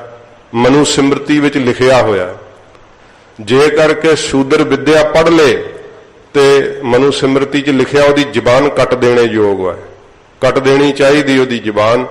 ਤੇ ਜੇ ਉਸ ਵਿਦਿਆ ਸੁਣ ਲਈ ਹੈ ਤੇ ਸਿੱਕਾ ਘਾਲ ਕੇ ਜਿਹੜਾ ਉਹਦੇ ਕੰਨ ਬੰਦ ਕਰ ਦੇਣੇ ਚਾਹੀਦੇ ਆ। ਇਸ ਤਰ੍ਹਾਂ ਲਿਖਿਆ ਹੋਇਆ ਸਾਧ ਸੰਗਤ ਜੀ। ਤੇ ਜੇ ਉਸ ਪੜ੍ਹ ਲਈ ਹੈ ਤੇ ਉਹਦੀ ਜ਼ਬਾਨ ਕੱਟ ਦਿਓ, ਜੇ ਸੁਣ ਲਈ ਹੈ ਤੇ ਉਹਦੇ ਕੰਨ ਜਿਹੜੇ ਉਹ ਬੰਦ ਕਰ ਦਿਓ। ਮਹਾਰਾਜ ਕਹਿੰਦੇ ਐਸੀ ਤੰਗੀ ਵਾਲਾ ਜਿਹੜਾ ਉਪਦੇਸ਼ ਹੈ ਪੰਡਤ ਜੀ, ਦੱਸੋ ਇਸ ਉਪਦੇਸ਼ ਨਾਲ ਕਿਵੇਂ ਸਾਰੇ ਜੀਆਂ ਦੀ ਕਲਿਆਣ ਹੋ ਸਕਦੀ ਹੈ। ਜੇ ਸਾਰੇ ਲੋਕ ਹੁਣ ਸਾਰਾ ਨੰਦੇੜ ਇਹ ਸ਼ਹਿਰ ਕਹੇ ਕਿ ਇੱਕ ਖੂਹ ਪੁੱਟ ਕੇ ਅਸੀਂ ਉਹਦੇ ਤੋਂ ਗੁਜ਼ਾਰਾ ਕਰ ਲਈਏ। ਤਖਤ ਸਾਹਿਬ ਤੇ ਉਹਨਾਂ ਸਮਿਆਂ 'ਚ 2 ਬੌਲੀਆਂ ਰਚੀਆਂ ਗਈਆਂ। ਕਿਉਂ? ਕਿਉਂਕਿ ਇੱਕ ਬੌਲੀ ਸਾਹਿਬ ਦਾ ਜਲ ਪੂਰਾ ਨਹੀਂ ਪੈਂਦਾ ਹੋਵੇਗਾ। ਇੱਕ ਲੰਗਰ ਵਾਸਤੇ ਪਿੱਛੋਂ ਲੰਗਰ ਪਹਿਲਾਂ ਹੁੰਦਾ ਸੀ। ਪਰ ਫਿਰ ਵੀ ਜੋ ਬਰਖਾ ਦੇ ਨਾਲ ਧਰਤੀ ਦੀ ਤ੍ਰਿਪਤੀ ਹੁੰਦੀ ਹੈ ਉਹ ਖੂਹਾਂ ਦੇ ਜਲ ਨਾਲ ਥੋੜੋ ਹੁੰਦੀ ਹੈ। ਮਹਾਰਾਜ ਕਹਿੰਦੇ ਜਿਵੇਂ ਗੁਰਬਾਣੀ ਦੇ ਨਾਲ ਜੀਆਂ ਦੀ ਹਿਰਦੇ ਰੂਪੀ ਧਰਤੀ ਦੀ ਤ੍ਰਿਪਤੀ ਹੁੰਦੀ ਹੈ ਨਾ ਪੰਡਤ ਜੀ, ਇਵੇਂ ਵੇਦਾਂ ਦੀ ਬਾਣੀ ਨਾਲ ਤ੍ਰਿਪਤੀ ਨਹੀਂ ਹੁੰਦੀ। ਗਿਆਨ ਤਾਂ ਹੈਗਾ ਕਿਉਂਕਿ ਖੂਹ 'ਚ ਵੀ ਪਾਣੀ ਤਾਂ ਹੈਗਾ, ਪਰ ਮਹਾਰਾਜ ਕਹਿੰਦੇ ਏਡੇ ਯਤਨ, ਇੰਨਾ ਦੁਸਤਰ ਹੈ ਉਹ ਗਿਆਨ ਹਾਸਲ ਕਰਨਾ। ਤੇ ਗੁਰੂ ਨਾਨਕ ਸਾਹਿਬ ਜੀ ਦੀ ਬਾਣੀ ਦਾ ਮਹਾਰਾਜ ਕਹਿੰਦੇ ਸਹਿਜ ਗਿਆਨ ਹੈ, ਬਰਖਾ ਦੀ ਤਰ੍ਹਾਂ ਸੁਤੇ ਹੀ ਸਭ ਥਾਵਾਂ ਦੇ ਉੱਤੇ ਸਤਿਗੁਰੂ ਜੀ ਬਰਖਾ ਪਾ ਰਹੇ ਆ। ਬੱਦਲ ਦੀ ਨਿਆਈ ਗਰੀਬ ਨਿਵਾਜ ਸੱਚੇ ਪਾਤਸ਼ਾਹ ਦਾ ਉਪਦੇਸ਼ ਹੈ। ਕੋਈ ਗਾਵੇ ਕੋ ਸੁਣੇ ਹਰ ਨਾਮਾ ਚਿਤ ਲਾਏ, ਕਹਿ ਕਬੀਰ ਸੰਸਾ ਨਹੀਂ ਅੰਤ ਪਰਮਗਤ ਪਾਹੇ। ਤੇ ਪਹੁੰਚਣਾ ਤਾਂ ਪਰਮੇਸ਼ਰ ਤੱਕ ਹੈ ਨਾ। ਤੇ ਕਿੱਥੇ 12-12 ਸਾਲ ਫਿਰ ਉਹ ਪਹਿਲਾਂ ਆਪਣੇ ਪਸ਼ੂਆਂ ਨੂੰ ਪੱਠੇ ਹੀ ਪਵਾਉਂਦੇ ਰਹਿੰਦੇ ਆ, ਕੱਪੜੇ ਧਵਾਉਂਦੇ ਰਹਿੰਦੇ ਆ। ਫਿਰ 12 ਸਾਲ ਬਾਅਦ ਕਹਿੰਦੇ ਆ ਵੀ ਆ ਲਿਆ ਹੁਣ ਕਾਪੀ ਲੈ ਆ, ਪੋਥੀ ਲੈ ਆ, ਤੈਨੂੰ ਪੜਾਉਨੇ ਆ। ਤੇ ਸਾਡੇ ਕੋਲ ਤਾਂ ਆਉਂਦੇ ਹੀ ਕਹਿੰਦੇ ਆ ਕਿ ਮੈਨੂੰ ਜਪਜੀ ਸਾਹਿਬ ਪੜਾਓ ਤੇ ਮਾਰਨੀ ਊੜਾ ਐੜਾ ਵੀ ਨਹੀਂ ਪੜ੍ਹਨਾ ਚਾਹੁੰਦੇ। ਤੇ ਥੋੜੇ ਦਿਨਾਂ 'ਚ ਹੀ ਵੇਖੋ ਮਹਾਰਾਜ ਸਾਹਿਬ ਜੀ ਦੀ ਬਾਣੀ ਦਾ ਝਾਟੀ ਗਿਆਨ ਜਿਹੜਾ ਉਹ ਪ੍ਰਾਪਤ ਹੋ ਜਾਂਦਾ, ਕਿਉਂਕਿ ਬਰਖਾ ਦੀ ਤਰ੍ਹਾਂ ਹੈ। ਜਲ ਥਲ ਹੋ ਜਾਂਦੇ ਆ, ਹਿਰਦੇ ਸਨਿਗਧ ਹੋ ਜਾਂਦੇ ਆ, ਨੇਤਰ ਇੰਦਰੇ ਸਭ ਤ੍ਰਿਪਤ ਹੋ ਜਾਂਦੇ ਆ। ਇਹ ਗੁਰੂ ਨਾਨਕ ਸਾਹਿਬ ਜੀ ਮਹਾਰਾਜ ਦੀ ਬਾਣੀ ਬਰਖਾ ਦੀ ਨਿਆਈ ਹੈ। ਮਹਾਰਾਜ ਕਹਿੰਦੇ ਇਸ ਕਰਕੇ ਵੇਦਾਂ ਦਾ ਗਿਆਨ ਤਾਂ ਸੀਗਾ ਪੰਡਤ ਜੀ, ਪਰ ਉਹ ਮਹਾਰਾਜ ਕਹਿੰਦੇ ਧਰਤੀ ਦੇ ਵਿੱਚ ਪਾਣੀ ਦੀ ਨਿਆਈ ਹੈ। ਪਰ ਫਿਰ ਵੀ ਵੇਖ ਲਓ ਬਰਖਾ ਤਾਂ ਹੁੰਦੀ ਹੈ ਨਾ। ਜਦੋਂ ਉਹਨਾਂ ਕਿਹਾ ਕਿ ਕਿਉਂ ਬਾਣੀ ਉਚਾਰੀ ਹੈ ਵੇਦਾਂ ਦੇ ਹੁੰਦਿਆਂ, ਮਹਾਰਾਜ ਕਹਿੰਦੇ ਜਦੋਂ ਧਰਤੀ ਦੇ ਵਿਚਲਾ ਪਾਣੀ ਹੈਗਾ ਤੇ ਬਰਖਾ ਕਿਉਂ ਪੈਂਦੀ ਹੈ? ਫਿਰ ਪੰਡਤ ਜੀ ਪੈਂਦੀ ਹੈ ਨਾ, ਉਹਦੀ ਆਪਣੀ ਲੋੜ ਹੈ। ਇਸ ਕਰਕੇ ਮਹਾਰਾਜ ਕਹਿੰਦੇ ਭਾਈ ਗੁਰੂ ਨਾਨਕ ਸਾਹਿਬ ਜੀ ਦੀ ਬਾਣੀ ਦੀ ਲੋੜ ਸੀ ਸੰਸਾਰ ਦੇ ਅੰਦਰ। ਇਸੇ ਕਰਕੇ ਆਪ ਨਿਰੰਕਾਰ ਗੁਰੂ ਨਾਨਕ ਸਾਹਿਬ ਜੀ ਨੇ ਬਾਣੀ ਨੂੰ ਧਰਤੀ ਦੇ ਉੱਤੇ ਲਿਆਂਦਾ ਹੈ। ਕਿਆ ਧਰਤੀ ਮਧੇ ਪਾਣੀ ਨਾਹੀ। ਇਹ ਧਰਤੀ ਦੇ ਅੰਦਰ ਪਾਣੀ ਨਹੀਂ ਹੈਗਾ ਭਾਵੇਂ ਵੇਦਾਂ ਦਾ ਗਿਆਨ, ਪਰ ਬੜਾ ਪ੍ਰਾਪਤ ਕਰਨਾ ਔਖਾ, ਜਿਵੇਂ ਖੂਹ ਦਾ ਪਾਣੀ ਪ੍ਰਾਪਤ ਕਰਨਾ ਔਖਾ ਹੈ। ਜੈਸੇ ਧਰਤੀ ਮਧੇ ਪਾਣੀ ਪ੍ਰਗਾਸਿਆ। ਜਿਸ ਤਰ੍ਹਾਂ ਮਹਾਰਾਜ ਕਹਿੰਦੇ ਧਰਤੀ ਦੇ ਵਿੱਚੋਂ ਫਿਰ ਖੂਹ ਰਾਹੀਂ ਪਾਣੀ ਪ੍ਰਗਾਸਦਾ ਹੈ, ਬਾਹਰ ਕੱਢਿਆ ਜਾਂਦਾ ਹੈ। ਬੜੀ ਮਿਹਨਤ ਕਰਕੇ, ਬਹੁਤ ਜ਼ਿਆਦਾ ਯਤਨ ਕਰਕੇ, ਵਿਦਿਆ ਪੜ੍ਹ ਕੇ, ਤੇ ਫਿਰ ਜੇ ਕਿਤੇ ਦੇਸ਼ ਭਾਸ਼ਾ ਨਾਲ ਆਉਂਦੀ ਹੋਵੇ ਤੇ ਫਿਰ ਜਿਹੜਾ ਹੈ ਗਿਆਨ ਦੱਸੇ ਨਾ, ਤੇ ਫਿਰ ਸਾਧ ਸੰਗਤ ਜੀ ਪਤਾ ਲੱਗਦਾ, ਕਿਸੇ ਨੂੰ ਸਮਝ ਲੱਗਦੀ ਹੈ, ਨਹੀਂ ਤੇ ਉਵੇਂ ਸਮਝ ਹੀ ਨਹੀਂ ਲੱਗਦੀ। ਮਹਾਰਾਜ ਕਹਿੰਦੇ ਬੜੀ ਮਿਹਨਤ ਨਾਲ ਜਿਵੇਂ ਖੂਹਾਂ ਰਾਹੀਂ ਪਾਣੀ ਪ੍ਰਗਾਸਿਆ ਜਾਂਦਾ, ਟੂਬਲ ਰਾਹੀਂ ਪ੍ਰਗਾਸਿਆ ਜਾਂਦਾ ਹੈ। ਬੇਨ ਪਗਾ ਵਰਸਤ ਫਿਰਾਹੇ। ਪਰ ਜਿਹੜਾ ਸਤਿਗੁਰੂ ਜੀ ਦੀ ਬਾਣੀ ਦਾ ਗਿਆਨ ਹੈ ਇਹ ਤਾਂ ਬਿਨਾਂ ਹੀ ਨਿਰਯਤਨ ਨਹੀਂ। ਮਹਾਰਾਜ ਕਹਿੰਦੇ ਬਿਨਾਂ ਪੈਰਾਂ ਤੋਂ ਹੀ ਜਿਵੇਂ ਬੱਦਲ ਵਰਦਾ, ਐਵੇਂ ਸਾਰੀ ਸ੍ਰਿਸ਼ਟੀ ਦੇ ਉੱਤੇ ਹੀ ਸਤਿਗੁਰਾਂ ਜੀ ਨੇ ਬਾਬੇ ਤਾਰੇ 4 ਚੱਕ 9 ਖੰਡ ਪ੍ਰਿਥਵੀ ਸੱਚਾ ਢੋਆ। ਭਾਈ ਗੁਰਦਾਸ ਜੀ ਨੇ ਕਿਹਾ ਸਤਨਾਮ ਦਾ ਚੱਕਰ ਫਰਾਇਆ। ਇਹ ਮਹਾਰਾਜ ਜੀ ਨੇ ਬਰਖਾ ਹੀ ਪਾਤੀ ਸਾਰੇ ਸੰਸਾਰ ਦੇ ਉੱਤੇ। ਇਹੋ ਜੀ ਸਤਿਗੁਰਾਂ ਜੀ ਨੇ ਬਾਣੀ ਪਵਿੱਤਰ ਗਰੀਬ ਨਿਵਾਜ ਜੀ ਨੇ ਉਚਾਰਨ ਕੀਤੀ। ਇਉਂ ਮਹਾਰਾਜ ਜੀ ਨੇ ਦਰਸਾਇਆ ਕਿ ਵੇਦਾਂ ਦੀ ਬਾਣੀ ਦੇ ਹੁੰਦਿਆਂ ਹੋਇਆਂ ਵੀ ਸ੍ਰੀ ਗੁਰੂ ਨਾਨਕ ਸਾਹਿਬ ਜੀ ਦੀ ਧੁਰ ਕੀ ਬਾਣੀ ਦੀ ਲੋੜ ਕਿਉਂ ਹੈ। ਇਹ ਮਹਾਰਾਜ ਨੇ ਦੱਸਿਆ, ਇਸ ਪ੍ਰਸ਼ਨ ਦਾ ਉੱਤਰ ਦਿੱਤਾ ਹੈ ਕਿ ਬਾਣੀ ਦੀ ਲੋੜ ਕਿਉਂ ਪਈ, ਕਿਉਂਕਿ ਸਾਰੇ ਜੀਆਂ ਦੀ ਕਲਿਆਣ ਜਿਹੜੀ ਹੈ ਇੱਕ ਖੂਹ ਤੋਂ ਜਿਵੇਂ ਸਭ ਦੀ ਤ੍ਰਿਪਤੀ ਨਹੀਂ ਹੋ ਸਕਦੀ, ਬਰਖਾ ਦੀ ਲੋੜ ਪੈਂਦੀ ਹੈ। ਇਸੇ ਤਰ੍ਹਾਂ ਮਹਾਰਾਜ ਕਹਿੰਦੇ ਭਾਈ ਵੇਦਾਂ ਦੇ ਗਿਆਨ ਨਾਲ ਸਾਰੇ ਜੀਆਂ ਦਾ ਭਲਾ ਨਹੀਂ ਸੀ ਹੋ ਸਕਦਾ। ਗੁਰੂ ਨਾਨਕ ਸਾਹਿਬ ਜੀ ਨੇ ਨਾਮ ਦੀ ਬਰਖਾ ਪਾਈ ਹੈ, ਸੱਚੇ ਪਾਤਸ਼ਾਹ ਨੇ। ਗੁਰਬਾਣੀ ਅਤਿਅੰਤ ਜ਼ਰੂਰੀ ਸੀ ਸੰਸਾਰ ਦੇ ਭਲੇ ਵਾਸਤੇ। ਕਹਿਣ ਲੱਗੇ ਅੱਛਾ ਮਹਾਰਾਜ ਦੂਸਰਾ ਪ੍ਰਸ਼ਨ ਹੈ ਸਾਡਾ। ਮਹਾਰਾਜ ਕਹਿੰਦੇ ਦੱਸੋ। ਕਹਿੰਦੇ ਮਹਾਰਾਜ ਜਦੋਂ ਸ਼੍ਰੀ ਰਾਮਚੰਦਰ ਜੀ ਅਵਤਾਰ ਹੋਏ ਹੈ, ਸ਼੍ਰੀ ਕ੍ਰਿਸ਼ਨ ਜੀ ਅਵਤਾਰ ਹੋਏ ਹੈ, ਤੇ ਤੁਸੀਂ ਕਹਿੰਦੇ ਹੋ ਕਿ ਗੁਰੂ ਨਾਨਕ ਸਾਹਿਬ ਜੀ ਆਪ ਨਿਰੰਕਾਰ ਰੂਪ ਹੋ ਕਰਕੇ ਸੰਸਾਰ ਤੇ ਅਵਤਰੇ ਹੈ, ਤੇ ਸੱਚੇ ਪਾਤਸ਼ਾਹ ਇਹ ਗੁਰੂ ਨਾਨਕ ਸਾਹਿਬ ਜੀ ਦੇ ਅਵਤਾਰ ਧਾਰਨ ਦੀ ਕੀ ਲੋੜ ਸੀ ਜਦੋਂ ਪਹਿਲੇ ਅਵਤਾਰ ਹੈਗੇ ਸੀ ਜੀਆਂ ਦੀ ਕਲਿਆਣ ਵਾਸਤੇ। ਤੋ ਸਤਿਗੁਰੂ ਜੀ ਫਿਰ ਹੁਣ ਦੂਸਰਾ ਉੱਤਰ ਦਿੰਦੇ ਆ ਇਸ ਦੂਸਰੇ ਪ੍ਰਸ਼ਨ ਦਾ। ਫਿਰ ਆਰੰਭ ਤੋਂ ਪੜੋ। जैसे धरते ऊपर मेघला बरसत है। ਮਹਾਰਾਜ ਕਹਿੰਦੇ ਜਿਵੇਂ ਧਰਤੀ ਦੇ ਉੱਤੇ ਮੇਘਲਾ ਬੱਦਲ ਬਰਸਦਾ ਹੈ ਨਾ, ਇਵੇਂ ਗੁਰੂ ਨਾਨਕ ਦੇਵ ਸੱਚੇ ਪਾਤਸ਼ਾਹ ਨੇ ਅਵਤਾਰ ਧਾਰ ਕਰਕੇ ਸਾਰੀ ਧਰਤੀ ਦੇ ਉੱਤੇ ਗੁਰੂ ਸਾਹਿਬ ਉਪਕਾਰ ਕੀਤਾ ਹੈ। ਬੱਦਲ ਰੂਪ ਹੋ ਕਰਕੇ ਮਹਾਰਾਜ ਜੀ ਨੇ ਸਾਰੀ ਨੌ ਖੰਡਾਂ ਦੀ ਪ੍ਰਿਥਵੀ ਨੂੰ ਠਾਰਿਆ ਹੈ। ਮੀਂਹ ਦੀ ਤਰ੍ਹਾਂ ਮਹਾਰਾਜ ਨਿਹਾਲ ਕੀਤਾ ਉਪਦੇਸ਼ ਦੇ ਕਰਕੇ। ਕਿਆ ਧਰਤੀ ਮਧੇ ਪਾਣੀ ਨਾਹੀ। ਕੀ ਮਹਾਰਾਜ ਕਹਿੰਦੇ ਧਰਤੀ ਮਧੇ ਪਾਣੀ ਨਾਹੀ, ਕੀ ਉਹਨਾਂ ਅਵਤਾਰਾਂ ਦੇ ਅੰਦਰ ਗਿਆਨ ਨਹੀਂ ਸੀ? ਹੈਗਾ ਸੀ, ਪਰ ਉਹ ਗਿਆਨ ਕੈਸਾ ਸੀ? ਜਿਵੇਂ ਸਾਧ ਸੰਗਤ ਜੀ ਵੇਖੋ ਸ਼੍ਰੀ ਰਾਮਚੰਦਰ ਜੀ ਜਦੋਂ ਮਿਥਿਲਾਪੁਰੀ ਦੇ ਅੰਦਰ ਆਏ ਹੈ ਵਿਆਹਣ ਵਾਸਤੇ ਸੀਤਾ ਜੀ ਨੂੰ, ਉਸ ਸਮੇਂ ਜਦੋਂ ਸਵੰਬਰ ਹੋਇਆ ਤੇ ਸੀਤਾ ਜੀ ਨੇ ਵਰਮਾਲਾ ਜਦੋਂ ਸ਼੍ਰੀ ਰਾਮਚੰਦਰ ਜੀ ਦੇ ਗਲ ਵਿੱਚ ਪਾਈ ਤੇ ਸੀਤਾ ਜੀ ਦੀਆਂ ਸਾਰੀਆਂ ਦਾਸੀਆਂ ਸਖੀਆਂ ਜਿਹੜੀਆਂ ਸੀਗੀਆਂ ਉਹ ਸ਼੍ਰੀ ਰਾਮਚੰਦਰ ਜੀ ਦੇ ਸਰੂਪ ਦੇ ਉੱਪਰ ਮੋਹਿਤ ਹੋ ਗਈਆਂ ਤੇ ਸ਼੍ਰੀ ਰਾਮਚੰਦਰ ਜੀ ਉਹਨਾਂ ਦੀ ਵਕਾਰ ਇੱਛਾ ਮੇਟ ਨਹੀਂ ਸਕੇ, ਸਗੋਂ ਇਹ ਕਿਹਾ ਕਿ ਅੱਛਾ ਅਸੀਂ ਹੁਣ ਕ੍ਰਿਸ਼ਨ ਰੂਪ ਹੋ ਕਰਕੇ ਤੁਹਾਡੀ ਇੱਛਾ ਪੂਰੀ ਕਰਾਂਗੇ। ਮਹਾਰਾਜ ਦੀ ਬਾਣੀ ਕਹਿੰਦੀ ਹੈ ਕਿਸਨ ਸਦਾ ਅਵਤਾਰੀ ਰੂਧਾ ਕਿਤ ਲਗ ਤਰੈ ਸੰਸਾਰਾ। ਮਹਾਰਾਜ ਕਹਿੰਦੇ ਭਾਈ ਕ੍ਰਿਸ਼ਨ ਤੇ ਰਾਮਚੰਦਰ ਅਵਤਾਰਾਂ ਦੇ ਅੰਦਰ ਹੀ ਰੁਕੇ ਰਹੇ ਕਿ ਮੈਂ ਹੁਣ ਆਹ ਅਵਤਾਰ ਧਾਰ ਕੇ ਇੱਛਾ ਪੂਰੀ ਕਰਾਂਗਾ, ਤੇ ਉਹ ਅਵਤਾਰ ਬਣਨ ਚ ਹੀ ਰੂਧਾ ਰੁਕੇ ਰਹੇ ਆ। ਕਿਤ ਲਗ ਤਰੇ ਸੰਸਾਰਾ, ਦੱਸੋ ਸਾਰਾ ਸੰਸਾਰ ਕਿਸ ਦੇ ਨਾਲ ਲੱਗ ਕੇ ਤਰਦਾ? ਤੇ ਫਿਰ ਕ੍ਰਿਸ਼ਨ ਜੀ ਦਾ ਅਵਤਾਰ ਜਿਹੜਾ ਸੀ ਉਹ ਗੋਪੀਆਂ ਦੇ ਵਰਨ ਕਰਕੇ ਸਾਧ ਸੰਗਤ ਜੀ ਜਿਹੜਾ ਸੀ ਉਹ ਵਿਸ਼ਨੂੰ ਜੀ ਨੇ ਆਪਣਾ ਧਾਰਨ ਕੀਤਾ। ਉਹ 16 ਕਲਾ ਸੰਪੂਰਨ ਅਵਤਾਰ ਹੋਇਆ ਹੈ ਸ਼੍ਰੀ ਕ੍ਰਿਸ਼ਨ ਜੀ ਦਾ। ਇਸ ਪ੍ਰਕਾਰ ਤੋਂ ਸੱਚੇ ਪਾਤਸ਼ਾਹ ਜੀ ਮਹਾਰਾਜ ਕਹਿੰਦੇ ਹਨ ਕਿਆ ਧਰਤੀ ਮਧੇ ਪਾਣੀ ਨਾਹੀ। ਕੀ ਉਹਨਾਂ ਅਵਤਾਰਾਂ ਦੇ ਅੰਦਰ ਗਿਆਨ ਨਹੀਂ ਸੀਗਾ? ਹੈਗਾ ਸੀ ਗਿਆਨ ਉਹਨਾਂ ਦੇ ਅੰਦਰ ਵੀ, ਪਰ ਸਾਧ ਸੰਗਤ ਜੀ ਉਹ ਕੋਲ ਦੇ ਜਗਿਆਸੂਆਂ ਨੂੰ ਹੀ ਕੇਵਲ ਉਹਨਾਂ ਨੇ ਸਮਝ ਦਿੱਤੀ ਹੈ। ਤੇ ਹੋਰ ਜਿਹੜਾ ਹੈ ਸਾਰੀ ਸ੍ਰਿਸ਼ਟੀ ਦਾ ਵੇਖੋ, ਭਾਵੇਂ ਕਿ ਅਵਤਾਰ ਪਹਿਲਾਂ ਵੀ ਹੋਏ ਹੈ, ਜਿਹੜਾ ਨਰਸਿੰਘ ਅਵਤਾਰ ਹੋਣਾ ਇਹਦੀ ਵੀ ਗਵਾਹੀ ਗੁਰਬਾਣੀ ਦੇ ਅੰਦਰ ਹੈ, ਪਰ ਉਹ ਕਿਸੇ ਕਾਰਜ ਨੂੰ ਲੈ ਕੇ ਉਸੇ ਵੇਲੇ ਫਿਰ ਸਰੂਪ ਜਿਹੜਾ ਸੀ ਅਲੋਪ ਹੋਇਆ। ਸਮੁੱਚੀ ਮਨੁੱਖਤਾ ਦੀ ਕਲਿਆਣ ਜਿਹੜੀ ਆ ਉਸ ਅਵਤਾਰ ਨਾਲ ਨਹੀਂ ਹੋਈ। ਜੇ ਸਮੁੱਚੀ ਮਨੁੱਖਤਾ ਦੀ ਕਲਿਆਣ ਹੋਈ ਹੈ ਤੇ ਉਹ ਗੁਰੂ ਨਾਨਕ ਸਾਹਿਬ ਨਿਰੰਕਾਰ ਨੇ ਜਦੋਂ ਆਪ ਹੀ ਖੁਦ ਆਉਣਾ ਕੀਤਾ ਹੈ, ਉਸ ਸਮੇਂ ਹੀ ਸਾਰੀ ਮਨੁੱਖਤਾ ਨੂੰ ਸਦਗਤੀ ਪ੍ਰਾਪਤ ਹੋਈ। ਫਿਰ ਜਿਹੜਾ ਚੜ ਗਿਆ ਜਹਾਜ਼ੇ ਉਹ ਸਾਧ ਸੰਗਤ ਜੀ ਤਰ ਗਿਆ ਹੈ, ਕਿਉਂਕਿ ਉਹ ਅਵਤਾਰ ਕਿਸੇ ਕਾਰਨ ਨੂੰ, ਇੱਕ ਕਾਰਨ ਨੂੰ ਲੈ ਕਰਕੇ ਹੋਏ ਤੇ ਕਾਰਨ ਦੀ ਪੂਰਤੀ ਕਰਕੇ ਸਮਾਪਤ ਹੋ ਗਏ। ਗੁਰੂ ਨਾਨਕ ਸਾਹਿਬ ਜੀ ਦਾ ਅਵਤਾਰ ਕਿਸ ਕਾਰਨ ਕਰਕੇ ਹੋਇਆ? ਸਾਧ ਸੰਗਤ ਜੀ ਪਾਪਾਂ ਨਾਲ ਧਰਤੀ ਗਰਕ ਚੱਲੀ ਸੀ, ਇਸ ਕਰਕੇ ਆਪ ਨਿਰੰਕਾਰ ਆ ਗਏ ਖੁਦ ਹੀ। ਕਿਉਂਕਿ ਫਿਰ 14 ਕਲਾ ਜਾਂ 16 ਕਲਾ ਨਾਲ ਨਹੀਂ ਸੀ ਸਰਦਾ, ਅੰਤ ਕਲਾ ਹੋਏ ਠਾਕੁਰ ਚੜਿਆ। ਜੋਤ ਰੂਪ ਹਰਿ ਆਪ ਗੁਰੂ ਨਾਨਕ ਕਹਾਇਓ। ਆਪ ਜੋਤੀ ਸਰੂਪ ਪਰਮੇਸ਼ਰ ਨੇ ਗੁਰੂ ਨਾਨਕ ਸਾਹਿਬ ਰੂਪ ਹੋ ਕਰਕੇ ਰਾਏ ਭੋਏ ਦੀ ਤਲਵੰਡੀ ਨੂੰ ਭਾਗ ਲਾਏ ਸੱਚੇ ਪਾਤਸ਼ਾਹ ਨੇ।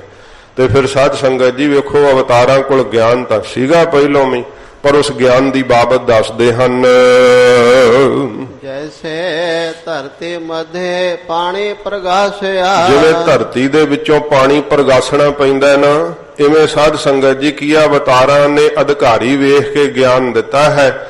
ਜਿਵੇਂ ਅਰਜਨ ਨੂੰ ਪਾਤਰ ਵੇਖ ਕੇ ਹੀ ਸ੍ਰੀਮਦ ਭਾਗਵਤ ਗੀਤਾ ਦਾ ਉਪਦੇਸ਼ ਫਿਰ ਕ੍ਰਿਸ਼ਨ ਜੀ ਨੇ ਦਿੱਤਾ ਸੀ ਨਾ, ਤੇ ਇਉਂ ਇੱਕ ਨੂੰ ਪਾਤਰ ਵੇਖ ਕੇ ਹੀ ਦਿੱਤਾ ਹੈ। ਧੰਨ ਗੁਰੂ ਨਾਨਕ ਸਾਹਿਬ ਜੀ ਮਹਾਰਾਜ ਹਜੂਰ ਨੇ ਤਾਂ ਪਾਤਰ ਵੇਖੇ ਹੀ ਨਹੀਂ, ਸੱਚੇ ਪਾਤਸ਼ਾਹ ਨੇ ਤਾਂ ਚੋਰਾਂ ਦਾ ਭਲਾ ਕਰ ਦਿੱਤਾ, ਗਰੀਬ ਨਵਾਜ ਤੇ ਠੱਗਾਂ ਨੂੰ ਸੱਜਣ ਨੂੰ ਮਹਾਰਾਜ ਸੰਤ ਬਣਾਤਾ।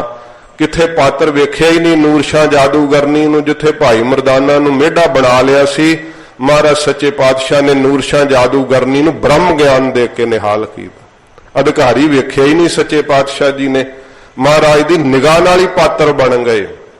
ਜੇ ਅਧਿਕਾਰੀ ਵੇਖ ਵੇਖ ਕੇ ਗਿਆਨ ਦੇਣਾ ਹੁੰਦਾ ਤਾਂ ਫਿਰ ਸਾਧ ਸੰਗਤ ਜੀ ਆ ਸਾਰੇ ਸੰਸਾਰ 'ਚ ਸਿੱਖੀ ਕਿਵੇਂ ਪ੍ਰਫੁੱਲਤ ਹੁੰਦੀ। ਮਹਾਰਾਜ ਗੁਰੂ ਨਾਨਕ ਸਾਹਿਬ ਨੇ ਛੱਟਾ ਹੀ ਦੇਤਾ, ਸੱਚੇ ਪਾਤਸ਼ਾਹ ਜੀ ਨੇ ਬਰਖਾ ਹੀ ਪਾਤੀ ਸੱਚੇ ਪਾਤਸ਼ਾਹ ਨੇ।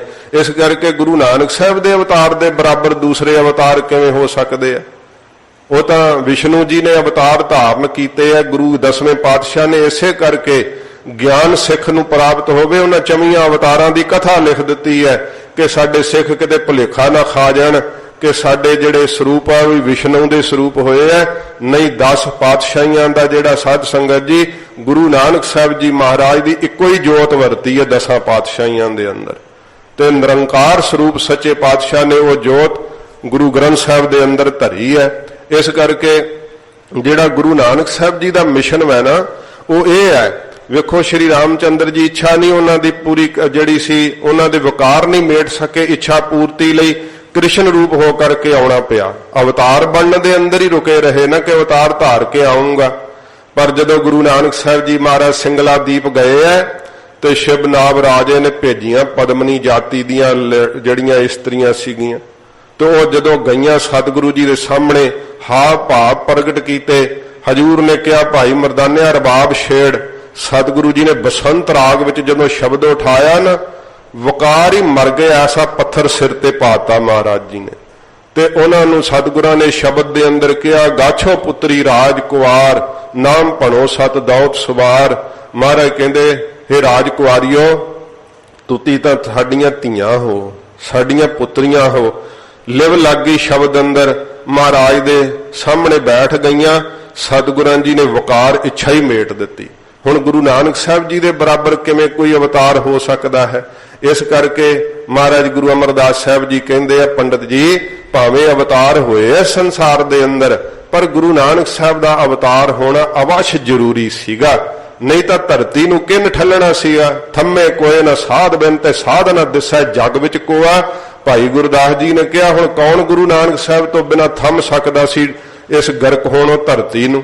ਇਹ ਤਾਂ ਸਤਿਗੁਰੂ ਜੀ ਨੇ ਨਾਮ ਦਾ ਛੱਟਾ ਦੇ ਕੇ, ਨਾਮ ਦਾ ਆਸਰਾ ਦੇ ਕਰਕੇ ਸਤਿਗੁਰੂ ਜੀ ਨੇ ਧਰਤੀ ਨੂੰ ਸਾਧ ਸੰਗਤ ਜੀ ਸਥਿਰ ਕੀਤਾ ਹੈ ਗਰੀਬ ਨਵਾਜ ਨੇ। ਤੇ ਜਿੰਨੀ ਜਿੰਨੀ ਮਹਾਰਾਜ ਦੀ ਬਾਣੀ ਦੀ ਸੰਗਤ ਹੁੰਦੀ ਹੈ ਤਿਵੇਂ ਤਿਵੇਂ ਧਰਤੀ ਨੂੰ ਜਿਹੜਾ ਹੈ ਸਾਧ ਸੰਗਤ ਜੀ ਆਸਰਾ ਮਿਲਦਾ ਸੱਚੇ ਪਾਤਸ਼ਾਹ ਜੀ ਦੀ ਬਾਣੀ ਤੋਂ। ਇਸ ਕਰਕੇ ਮਹਾਰਾਜ ਸਾਰੇ ਸੰਸਾਰ 'ਚ ਬਾਣੀ ਦੇ ਪ੍ਰਵਾਹ ਚਲਾ ਦਿੱਤੇ ਹੈ। ਤੇ ਜਿਹੜਾ ਇਹ ਖੂਹਾਂ ਦਾ ਪਾਣੀ ਹੈ ਮਹਾਰਾਜ ਕਹਿੰਦੇ ਧਰਤੀ ਦੇ ਵਿੱਚੋਂ ਜਿਵੇਂ ਪ੍ਰਗਾਸਣਾ ਪੈਂਦਾ ਹੈ, ਤੋ ਸਤਿਗੁਰੂ ਜੀ ਕਹਿੰਦੇ ਅਵਤਾਰਾਂ ਦੇ ਅੰਦਰੋਂ ਅਧਿਕਾਰੀ ਬਣ ਕਰਕੇ ਗਿਆਨ ਜਿਹੜਾ ਸੀ ਉਸ ਸਮੇਂ ਜੀਆਂ ਨੂੰ ਕੱਢਣਾ ਪੈਂਦਾ ਸੀ, ਭਾਵ ਲੈਣਾ ਪੈਂਦਾ ਸੀ। ਤੇ ਜੇ ਕੋਈ ਉਵੇਂ ਤਪ ਕਰਨ ਲੱਗ ਜਾਂਦਾ ਸੀਗਾ, ਸ਼੍ਰੀ ਰਾਮਚੰਦਰ ਜੀ ਦੇ ਜੀਵਨ ਵਿੱਚ ਇਹ ਜ਼ਿਕਰ ਆਉਂਦਾ ਹੈ ਕਿ ਸੰਬੂਕ ਨਾਮੇ ਛੂਦਰ ਜਿਹੜਾ ਸੀ ਨਾ ਉਹ ਖੂਹ 'ਚ ਪੁੱਠਾ ਲਟਕ ਕੇ ਤਪ ਕਰਨ ਲੱਗ ਗਿਆ। ਤੇ ਅਯੁੱਧਿਆਪੁਰੀ ਦੇ ਅੰਦਰ ਇੱਕ ਬ੍ਰਾਹਮਣ ਦਾ ਜਵਾਨ ਪੁੱਤਰ ਚੜ੍ਹਾਈ ਕਰ ਗਿਆ। ਉਸ ਬ੍ਰਾਹਮਣ ਨੇ ਆਪਦਾ ਪੁੱਤਰ ਸ਼੍ਰੀ ਰਾਮਚੰਦਰ ਜੀ ਦੇ ਮਹਿਲ ਦੇ ਅੱਗੇ ਲਿਆ ਕੇ ਸਿੰਘ ਪੌੜ ਤੇ ਪਾ ਦਿੱਤਾ। ਕਹਿਣ ਲੱਗਾ ਮਹਾਰਾਜ ਤੁਸੀਂ ਪ੍ਰਤੱਗਿਆ ਕੀਤੀ ਹੈ ਕਿ ਮੇਰੇ ਹੁੰਦਿਆਂ ਕਿਸੇ ਦਾ ਪੁੱਤਰ ਨਹੀਂ ਚੜ੍ਹਾਈ ਕਰੇਗਾ, ਤੇ ਆਹ ਵੇਖੋ ਮਹਾਰਾਜ ਮੇਰਾ ਪੁੱਤਰ ਚੜ੍ਹਾਈ ਕਰ ਗਿਆ। ਸ਼੍ਰੀ ਰਾਮਚੰਦਰ ਜੀ ਕਹਿੰਦੇ ਕੀ ਕਾਰਨ ਹੈ? ਕਹਿਣ ਲੱਗਾ ਮਹਾਰਾਜ ਵੇਖੋ ਬ੍ਰਾਹਮਣਾਂ ਨੂੰ ਜਿਹੜਾ ਹੈ ਉਹ ਅਧਿਕਾਰ ਹੈ ਤਪ ਕਰਨ ਦਾ, ਵਿਦਿਆ ਪੜ੍ਹਨ ਦਾ, ਤੇ ਇਹ ਛੂਦਰ ਤਪ ਕਰਨ ਲੱਗ ਗਏ ਤਾਂ ਮੇਰਾ ਪੁੱਤਰ ਮਰ ਗਿਆ। ਸ਼੍ਰੀ ਰਾਮਚੰਦਰ ਜੀ ਨੇ ਉਸ ਸਮੇਂ ਖੂਹ 'ਚ ਲਟਕਦੇ ਹੋਏ ਸੰਬੂਕ ਨਾਮੇ ਸ਼ੂਦਰ ਦਾ ਸਿਰ ਵੱਢ ਕੇ ਤੇ ਬ੍ਰਾਹਮਣ ਦਾ ਪੁੱਤਰ ਜਿੰਦਾ ਕੀਤਾ। ਇਹ ਵੇਖੋ ਲਿਖਿਆ ਹੋਇਆ ਹੈ। ਤੇ ਕੀ ਉਹ ਗਿਆਨ ਦਾ ਅਧਿਕਾਰੀ ਨਹੀਂ? ਮਹਾਰਾਜ ਗੁਰੂ ਨਾਨਕ ਸਾਹਿਬ ਜੀ ਦਾ ਉਪਦੇਸ਼ ਹੈ, ਚਾਹੇ ਸ਼ੂਦਰ ਬੰਦਗੀ ਕਰ ਲੇ, ਚਾਹੇ ਵੈਸ਼ ਬੰਦਗੀ ਕਰ ਲੇ, ਚਾਹੇ ਬ੍ਰਾਹਮਣ, ਚਾਹੇ ਖੱਤਰੀ, ਜਿਹੜਾ ਜਿਹੜਾ ਵੀ ਗੁਰੂ ਨਾਨਕ ਸਾਹਿਬ ਜੀ ਦੇ ਗੁਰਮੰਤਰ ਨੂੰ ਜਪੇਗਾ ਉਹਦਾ ਹੀ ਸ਼ੂਦਰਪੁਣਾ ਲੱਥ ਜਾਵੇਗਾ, ਉਹਦੀ ਹੀ ਝੂਠ ਮਹਾਰਾਜ ਦਾ ਮੰਤਰ ਧੋ ਦੇਵੇਗਾ। ਪਰ ਵੇਖ ਲਓ ਪਹਿਲੇ ਅਵਤਾਰਾਂ ਨੇ ਸਿਰ ਤੱਕ ਕੱਟ ਦਿੱਤਾ ਸੀ। ਕੀ ਉਹਦਾ ਸੰਬੂਕ ਦੇ ਸ਼ੂਦਰ ਦਾ ਇਹ ਦੋਸ਼ ਸੀ ਨਾ ਕਿ ਉਹ ਤਪ ਕਰਨ ਲੱਗ ਗਿਆ ਸੀ? ਇਹ ਦੋਸ਼ ਸੀਗਾ ਕੋਈ? ਇਹ ਲਿਖਤਾਂ ਨੇ, ਮੈਂ ਕੋਲੋਂ ਨਹੀਂ ਸੁਣਾ ਰਿਹਾ। ਤੋ ਸਾਧ ਸੰਗਤ ਜੀ, ਫਿਰ ਗੁਰੂ ਮਹਾਰਾਜ ਗੁਰੂ ਅਮਰਦਾਸ ਸਾਹਿਬ ਦੇ ਜੀਵਨ ਦੀ ਘਟਨਾ ਜੇ ਵੇਖੀਏ, ਸਤਿਗੁਰੂ ਜੀ ਨੂੰ ਬਿਰਧ ਮਾਤਾ ਦੇ ਮਰੇ ਹੋਏ ਪੁੱਤਰ ਨੂੰ ਜਿਉਂਦਾ ਕਰਨ ਲਈ ਕਿਸੇ ਸ਼ੂਦਰ ਦਾ ਸਿਰ ਨਹੀਂ ਸੀ ਵੱਢਣਾ ਪਿਆ। ਹਜੂਰ ਉਹਦੀ ਕਿਲਕਾਰੀ ਜਿਹੜੀ ਸੀ ਵੇਖ ਕੇ ਦਰਦ ਭਰੀ ਮਹਾਰਾਜ ਨੂੰ ਇੰਨੀ ਦਇਆ ਆਈ, ਸਤਿਗੁਰੂ ਜੀ ਤਖਤ ਤੋਂ ਉੱਠੇ, ਆਪ ਗੁਰੂ ਨਾਨਕ ਸਾਹਿਬ ਦਾ ਤੀਸਰਾ ਸਰੂਪ ਨੇ। ਸਤਿਗੁਰਾਂ ਜੀ ਨੇ ਮਰੇ ਹੋਏ ਮੁਰਦੇ ਦੇ ਮੂੰਹ 'ਚ ਆਪਦੇ ਸੱਜੇ ਚਰਨ ਦਾ ਅੰਗੂਠਾ ਲਾਇਆ ਤੇ ਉਹ ਮਰਿਆ ਹੋਇਆ 4 ਪੈਰ ਦਾ ਮੁਰਦਾ ਸਤਨਾਮ ਵਾਹਿਗੁਰੂ ਕਹਿ ਕੇ ਉੱਠ ਪਿਆ ਸੀਗਾ। ਤੇ ਕੇਵਲ ਮੁਰਦਾ ਜਿਉਂਦਾ ਨਹੀਂ ਕੀਤਾ। ਮਹਾਰਾਜ ਨੇ ਆਖਿਆ ਕਿ ਹੁਣ ਤਾਂ ਫਿਰ ਲੋਕ ਰੋਜ਼ ਲਈ ਆਉਣਗੇ ਇੱਥੇ ਮੁਰਦਿਆਂ ਨੂੰ ਚੁੱਕ ਚੁੱਕ ਕੇ। ਰਾਮਚੰਦਰ ਜੀ ਨੇ ਪ੍ਰਤੱਗਿਆ ਪੂਰੀ ਕਰਨ ਲਈ ਉਸ ਸੰਬੂਕਨਾਮੇ ਸ਼ੂਦਰ ਦਾ ਸਿਰ ਵੱਢਿਆ ਸੀ। ਗੁਰੂ ਸਾਹਿਬ ਜੀ ਨੇ ਆਪਣੀ ਪ੍ਰਤੱਗਿਆ ਹੀ ਕਰ ਲਈ ਕਿ ਜਿੰਨਾ ਚਿਰ ਅਸੀਂ ਸਰੀਰ ਕਰਕੇ ਤਖਤ ਤੇ ਬਿਰਾਜਮਾਨ ਹਾਂ, ਉਹਨਾਂ ਚਿਰ ਗੋਇੰਦਵਾਲ ਦੇ ਅੰਦਰ ਕੋਈ ਪ੍ਰਾਣੀ ਚੜ੍ਹਾਈ ਨਹੀਂ ਕਰੇਗਾ। ਕੋਈ ਬੱਚਾ ਤਾਂ ਕਿਸੇ ਦਾ ਕੀ ਚੜ੍ਹਾਈ ਕਰਨਾ, ਮਹਾਰਾਜ ਕਹਿੰਦੇ ਪ੍ਰਾਣੀ ਨਹੀਂ ਕੋਈ ਚੜ੍ਹਾਈ ਕਰੇਗਾ। ਤੇ ਇਤਿਹਾਸ ਕਹਿੰਦਾ ਕਿਸੇ ਪ੍ਰਾਣੀ ਨੇ ਤਾਂ ਕੀ ਚੜ੍ਹਾਈ ਕਰਨਾ, ਕੋਈ ਪਸ਼ੂ ਪੰਛੀ ਨਹੀਂ ਚੜ੍ਹਾਈ ਕੀਤਾ। ਕਾਲ ਹੀ ਬੰਨ ਦਿੱਤਾ ਗੁਰੂ ਅਮਰਦਾਸ ਸੱਚੇ ਪਾਤਸ਼ਾਹ ਜੀ ਮਹਾਰਾਜ ਨੇ। ਦੱਸੋ ਗੁਰੂ ਨਾਨਕ ਸਾਹਿਬ ਦੇ ਅਵਤਾਰ ਦੀ ਬਰਾਬਰੀ ਕੋਈ ਹੋਰ ਅਵਤਾਰ ਕਿਵੇਂ ਕਰ ਸਕਦਾ ਹੈ? ਨਹੀਂ ਕੀਤੀ ਜਾ ਸਕਦੀ। ਤੋ ਸਤਿਗੁਰੂ ਜੀ ਫਰਮਾਉਂਦੇ ਹਨ, ਜੈਸੇ ਧਰਤੀ ਮਧੇ ਪਾਣੀ ਪ੍ਰਗਾਸਿਆ। ਜਿਸ ਤਰ੍ਹਾਂ ਧਰਤੀ ਦੇ ਵਿੱਚੋਂ ਪਾਣੀ ਯਤਨ ਕਰਕੇ ਕੱਢਣਾ ਪੈਂਦਾ, ਐਵੇਂ ਅਵਤਾਰਾਂ ਦੇ ਅੰਦਰੋਂ ਪਾਤਰ ਬਣ ਕਰਕੇ ਅਰਜਨ ਵਰਗਿਆਂ ਨੇ ਜਿਹੜਾ ਸੀ ਗੀਤਾ ਦਾ ਉਪਦੇਸ਼ ਜਿਹੜਾ ਸੀ ਪ੍ਰਾਪਤ ਕੀਤਾ। ਬਿਨ ਪਗਾ ਵਰਸਤ ਫਿਰਾਹੇ। ਤੇ ਮਹਾਰਾਜ ਦੀ ਬਾਣੀ ਦਾ ਉਪਦੇਸ਼ ਤਾਂ ਸਤਿਗੁਰੂ ਗੁਰੂ ਨਾਨਕ ਸਾਹਿਬ ਜੀ ਨਿਰਯਤਨ ਹੀ ਸਭ ਤੇ ਕਿਰਪਾ ਕਰੀ ਜਾਂਦੇ ਆ। ਚਾਹੇ ਕਬੜਾ ਰਾਖਸ਼ ਆ ਗਿਆ, ਚਾਹੇ ਦੇਵਲੂਤ ਰਾਖਸ਼ ਆ ਗਿਆ, ਸਭ ਨੂੰ ਹੀ ਮਹਾਰਾਜ ਸਦਗਤੀ ਦੇਤੀ। 10 ਪਾਤਸ਼ਾਹੀਆਂ ਦੇ ਅੱਗੇ ਜਿਹੜਾ ਆ ਗਿਆ, ਚਾਹੇ ਕੋਈ ਕੋੜੀ ਆ ਗਿਆ। ਵੇਖੋ ਗੁਰੂ ਅਮਰਦਾਸ ਸਾਹਿਬ ਦੇ ਸਾਹਮਣੇ ਪ੍ਰੇਮਾ ਕੋੜੀ ਆ ਗਿਆ ਸੀ। ਆਇਆ ਤਾਂ ਉਹ ਸਰੀਰ ਰੋਗ ਨੂੰ ਦੂਰ ਕਰਨ ਹਜੂਰ ਨੇ ਬ੍ਰਹਮ ਗਿਆਨ ਬਖਸ਼ਤਾ। ਮੰਜੀ ਥਾਪਤੀ ਸੱਚੇ ਪਾਤਸ਼ਾਹ ਨੇ। ਸੰਸਾਰ ਦੇ ਲੋਕ ਉਹਨੂੰ ਮੱਥਾ ਟੇਕਣ ਲੱਗ ਪਏ। ਤੇ ਨਰ ਦੁਲਚੇ ਬਹੇ ਤੇ ਨਰ ਉਥੱਪ ਬਥੱਪੇ। ਉਹ ਹੋਰਨਾਂ ਨੂੰ ਥਾਪਣ ਨੂੰ ਸਮਰੱਥ ਕਰ ਦਿੱਤੇ ਗੁਰੂ ਅਮਰਦਾਸ ਸਾਹਿਬ ਨੇ ਕਿ ਜਾ ਜਿਹਨੂੰ ਮਰਜ਼ੀ ਢਾ ਦੇ, ਜਿਹਨੂੰ ਮਰਜ਼ੀ ਉਜਾੜ ਦੇ, ਜਿਹਨੂੰ ਮਰਜ਼ੀ ਵਸਾ ਦੇ। ਇੰਨੀ ਪ੍ਰੇਮੇ ਕੋੜੇ ਨੂੰ ਤਾਕਤ ਦੇਤੀ ਗੁਰੂ ਅਮਰਦਾਸ ਸੱਚੇ ਪਾਤਸ਼ਾਹ ਜੀ ਮਹਾਰਾਜ। ਦੱਸੋ ਇਹ ਤਾਂ ਨਿਰਯਤਨ ਹੀ ਹੈ ਨਾ। ਕਿਹੜੀ ਉਹਨੇ ਕੋਈ ਤਪ ਕੀਤਾ ਸੀ, ਕਿਹੜਾ ਕੋ ਉਹਨੇ ਸਾਧ ਸੰਗਤ ਜੀ ਪਾਤਰ ਅਧਿਕਾਰੀ ਬਣਿਆ ਸੀ। ਤੇ ਪ੍ਰੇਮੇ ਕੋੜੀ ਦਾ ਜੀਵਨ ਪਤਾ ਕੀ ਹੈ? ਅਮੀਰ ਬੜਾ ਸੀ, ਸ਼ਾਹੂਕਾਰ ਸੀ, ਤੇ ਸ਼ਰਾਬ ਬੜੀ ਪੀਂਦਾ ਸੀ, ਵਕਾਰੀ ਅੱਤ ਦਾ ਸੀ। ਤੇ ਵਕਾਰ ਭੋਗ ਭੋਗ ਕੇ ਸਰੀਰ ਸਾਰਾ ਦਾ ਕੋੜੀ ਹੋ ਗਿਆ ਸੀ। ਮਾਇਆ ਮੁੱਕ ਗਈ ਸੀ। ਲੋਕਾਂ ਨੇ ਪਿੰਡ 'ਚੋਂ ਧੱਕਾ ਦੇ ਦਿੱਤਾ ਸੀ। ਤੇ ਫਿਰ ਖਾਣ ਨੂੰ ਰੋਟੀ ਨਹੀਂ ਸੀ ਮਿਲਦੀ। ਜਿਹੜਾ ਕੋਈ ਰਾਹਗੀਰ ਰੋਟੀ ਸੁੱਟ ਜਾਂਦਾ ਸੀ, ਸਾਰੇ ਸਰੀਰ 'ਚ ਪਾਕ ਪਈ ਹੋਈ। ਇਤਿਹਾਸ ਵਿੱਚ ਪੰਕਤੀਆਂ ਆਉਂਦੀਆਂ ਕਿ ਕਿਸੇ ਮਨੁੱਖ ਨੇ ਤਾਂ ਉਹਦੇ ਲਾਗੇ ਕੀ ਜਾਣਾ ਸੀ, ਪਸ਼ੂ ਪੰਛੀ ਉਹਦੇ ਲਾਗੇ ਨਹੀਂ ਸੀ ਜਾਂਦੇ। ਦੇਖੋ ਇਹਦੀ ਹਾਲਤ ਕੀ ਸੀਗੀ। ਤੇ ਧੰਨ ਗੁਰੂ ਅਮਰਦਾਸ ਸੱਚੇ ਪਾਤਸ਼ਾਹ ਨੇ ਕੀ ਬਣਾਤਾ ਸੱਚੇ ਪਾਤਸ਼ਾਹ ਨੇ। ਨਿਰਯਤਨ ਹੀ, ਬਿਨਾਂ ਹੀ ਸਾਧ ਸੰਗਤ ਜੀ ਯਤਨ ਤੋਂ, ਜਿਵੇਂ ਬਰਖਾ ਦੀ ਜਿਹੜੀ ਹੈ ਤ੍ਰਿਪਤੀ ਹੋ ਜਾਂਦੀ ਨਾ ਧਰਤੀ ਦੀ, ਐਵੇਂ ਬਿਨਾਂ ਹੀ ਯਤਨ ਤੋਂ, ਕਿਸੇ ਹੋਰ ਤਪ ਤੋਂ, ਕਿਸੇ ਸਾਧਨਾ ਤੋਂ ਮਹਾਰਾਜ ਸਾਹਿਬ ਜੀ ਦੇ ਦਰਸ਼ਨ ਪਾ ਪਾ ਕੇ ਜੀਵ ਨਿਹਾਲ ਹੁੰਦੇ ਆ। ਸਤਿਗੁਰੂ ਜੀ ਦੇ ਮੁਖ ਦਾ ਉਪਦੇਸ਼ ਪਾ ਪਾ ਕੇ ਜੀ ਨਿਹਾਲ ਹੁੰਦੇ ਆ। ਇਸ ਕਰਕੇ ਮਹਾਰਾਜ ਕਿਹਾ, ਪੰਡਤ ਜੀ ਗੁਰੂ ਨਾਨਕ ਸਾਹਿਬ ਦਾ ਅਵਤਾਰ ਧਾਰਨਾ ਜਿਹੜਾ ਹੈ ਨਾ ਉਹ ਬਹੁਤ ਜ਼ਰੂਰੀ ਸੀਗਾ। ਕਹਿਣ ਲੱਗੇ ਅੱਛਾ ਮਹਾਰਾਜ ਇਹ ਤਾਂ ਸਮਝ ਲੱਗ ਗਈ, ਪਤਾ ਨਹੀਂ ਸੀਗਾ। ਤੋ ਸਤਿਗੁਰੂ ਜੀ ਕੋਲ ਫਿਰ ਤੀਸਰਾ ਪ੍ਰਸ਼ਨ ਕੀਤਾ ਹੈ ਨਾ। ਕਹਿੰਦੇ ਮਹਾਰਾਜ ਤੁਸੀਂ ਕਹਿੰਦੇ ਹੋ ਕਿ ਪਰਮੇਸ਼ਰ ਆਪ ਹੀ ਸਭ ਦੇ ਅੰਦਰ ਵਰਤ ਰਿਹਾ ਹੈ, ਇਹ ਕਿਰਪਾ ਕਰਕੇ ਸਾਨੂੰ ਸਿੱਧ ਕਰੋ, ਕਿਉਂਕਿ ਜੀਵ ਅਲਪੱਗ ਵੈ ਪਰਮੇਸ਼ਰ ਸਰਬੱਗ ਵੈ। ਇਹ ਮਹਾਰਾਜ ਤੁਸੀਂ ਕਿਵੇਂ ਸਿੱਧ ਕਰਦੇ ਹੋ? ਤਾਂ ਹਜੂਰ ਫਰਮਾਉਂਦੇ, ਫਿਰ ਆਰੰਭ ਤੋਂ ਪੜੋ। ਜੈਸੇ ਧਰਤੀ ਉਪਰ ਮੇਘਲਾ ਬਰਸਤ ਹੈ। ਸੱਚੇ ਪਾਤਸ਼ਾਹ ਜੀ ਕਹਿੰਦੇ ਜਿਵੇਂ ਧਰਤੀ ਦੇ ਉੱਪਰ ਮੇਘਲਾ ਬੱਦਲ ਵਰਸਦਾ ਹੈ, ਤੇ ਬੱਦਲ ਵਿੱਚ ਕੀ ਹੁੰਦਾ ਹੈ? ਪਾਣੀ ਹੈ। ਕਿ ਬੱਦਲ ਵਿੱਚ ਕੁਝ ਹੋਰ ਵੈ? ਬੱਦਲ ਵਿੱਚ ਵੀ ਮਹਾਰਾਜ ਕਹਿੰਦੇ ਪਾਣੀ ਆ। ਕਿਆ ਧਰਤੀ ਮਧੇ ਪਾਣੀ ਨਾਹੇ। ਕੀ ਧਰਤੀ ਦੇ ਵਿੱਚ ਪਾਣੀ ਨਹੀਂ ਹੈ? ਧਰਤੀ ਦੇ ਵਿੱਚ ਪਾਣੀ ਹੈ। ਮਹਾਰਾਜ ਕਹਿੰਦੇ ਐਵੇਂ ਸਾਰੇ ਜੀਆਂ ਦੇ ਅੰਦਰ ਉਹਦੀ ਹੀ ਚੇਤਨ ਸੱਤਾ ਹੈ ਪਾਣੀ ਰੂਪ।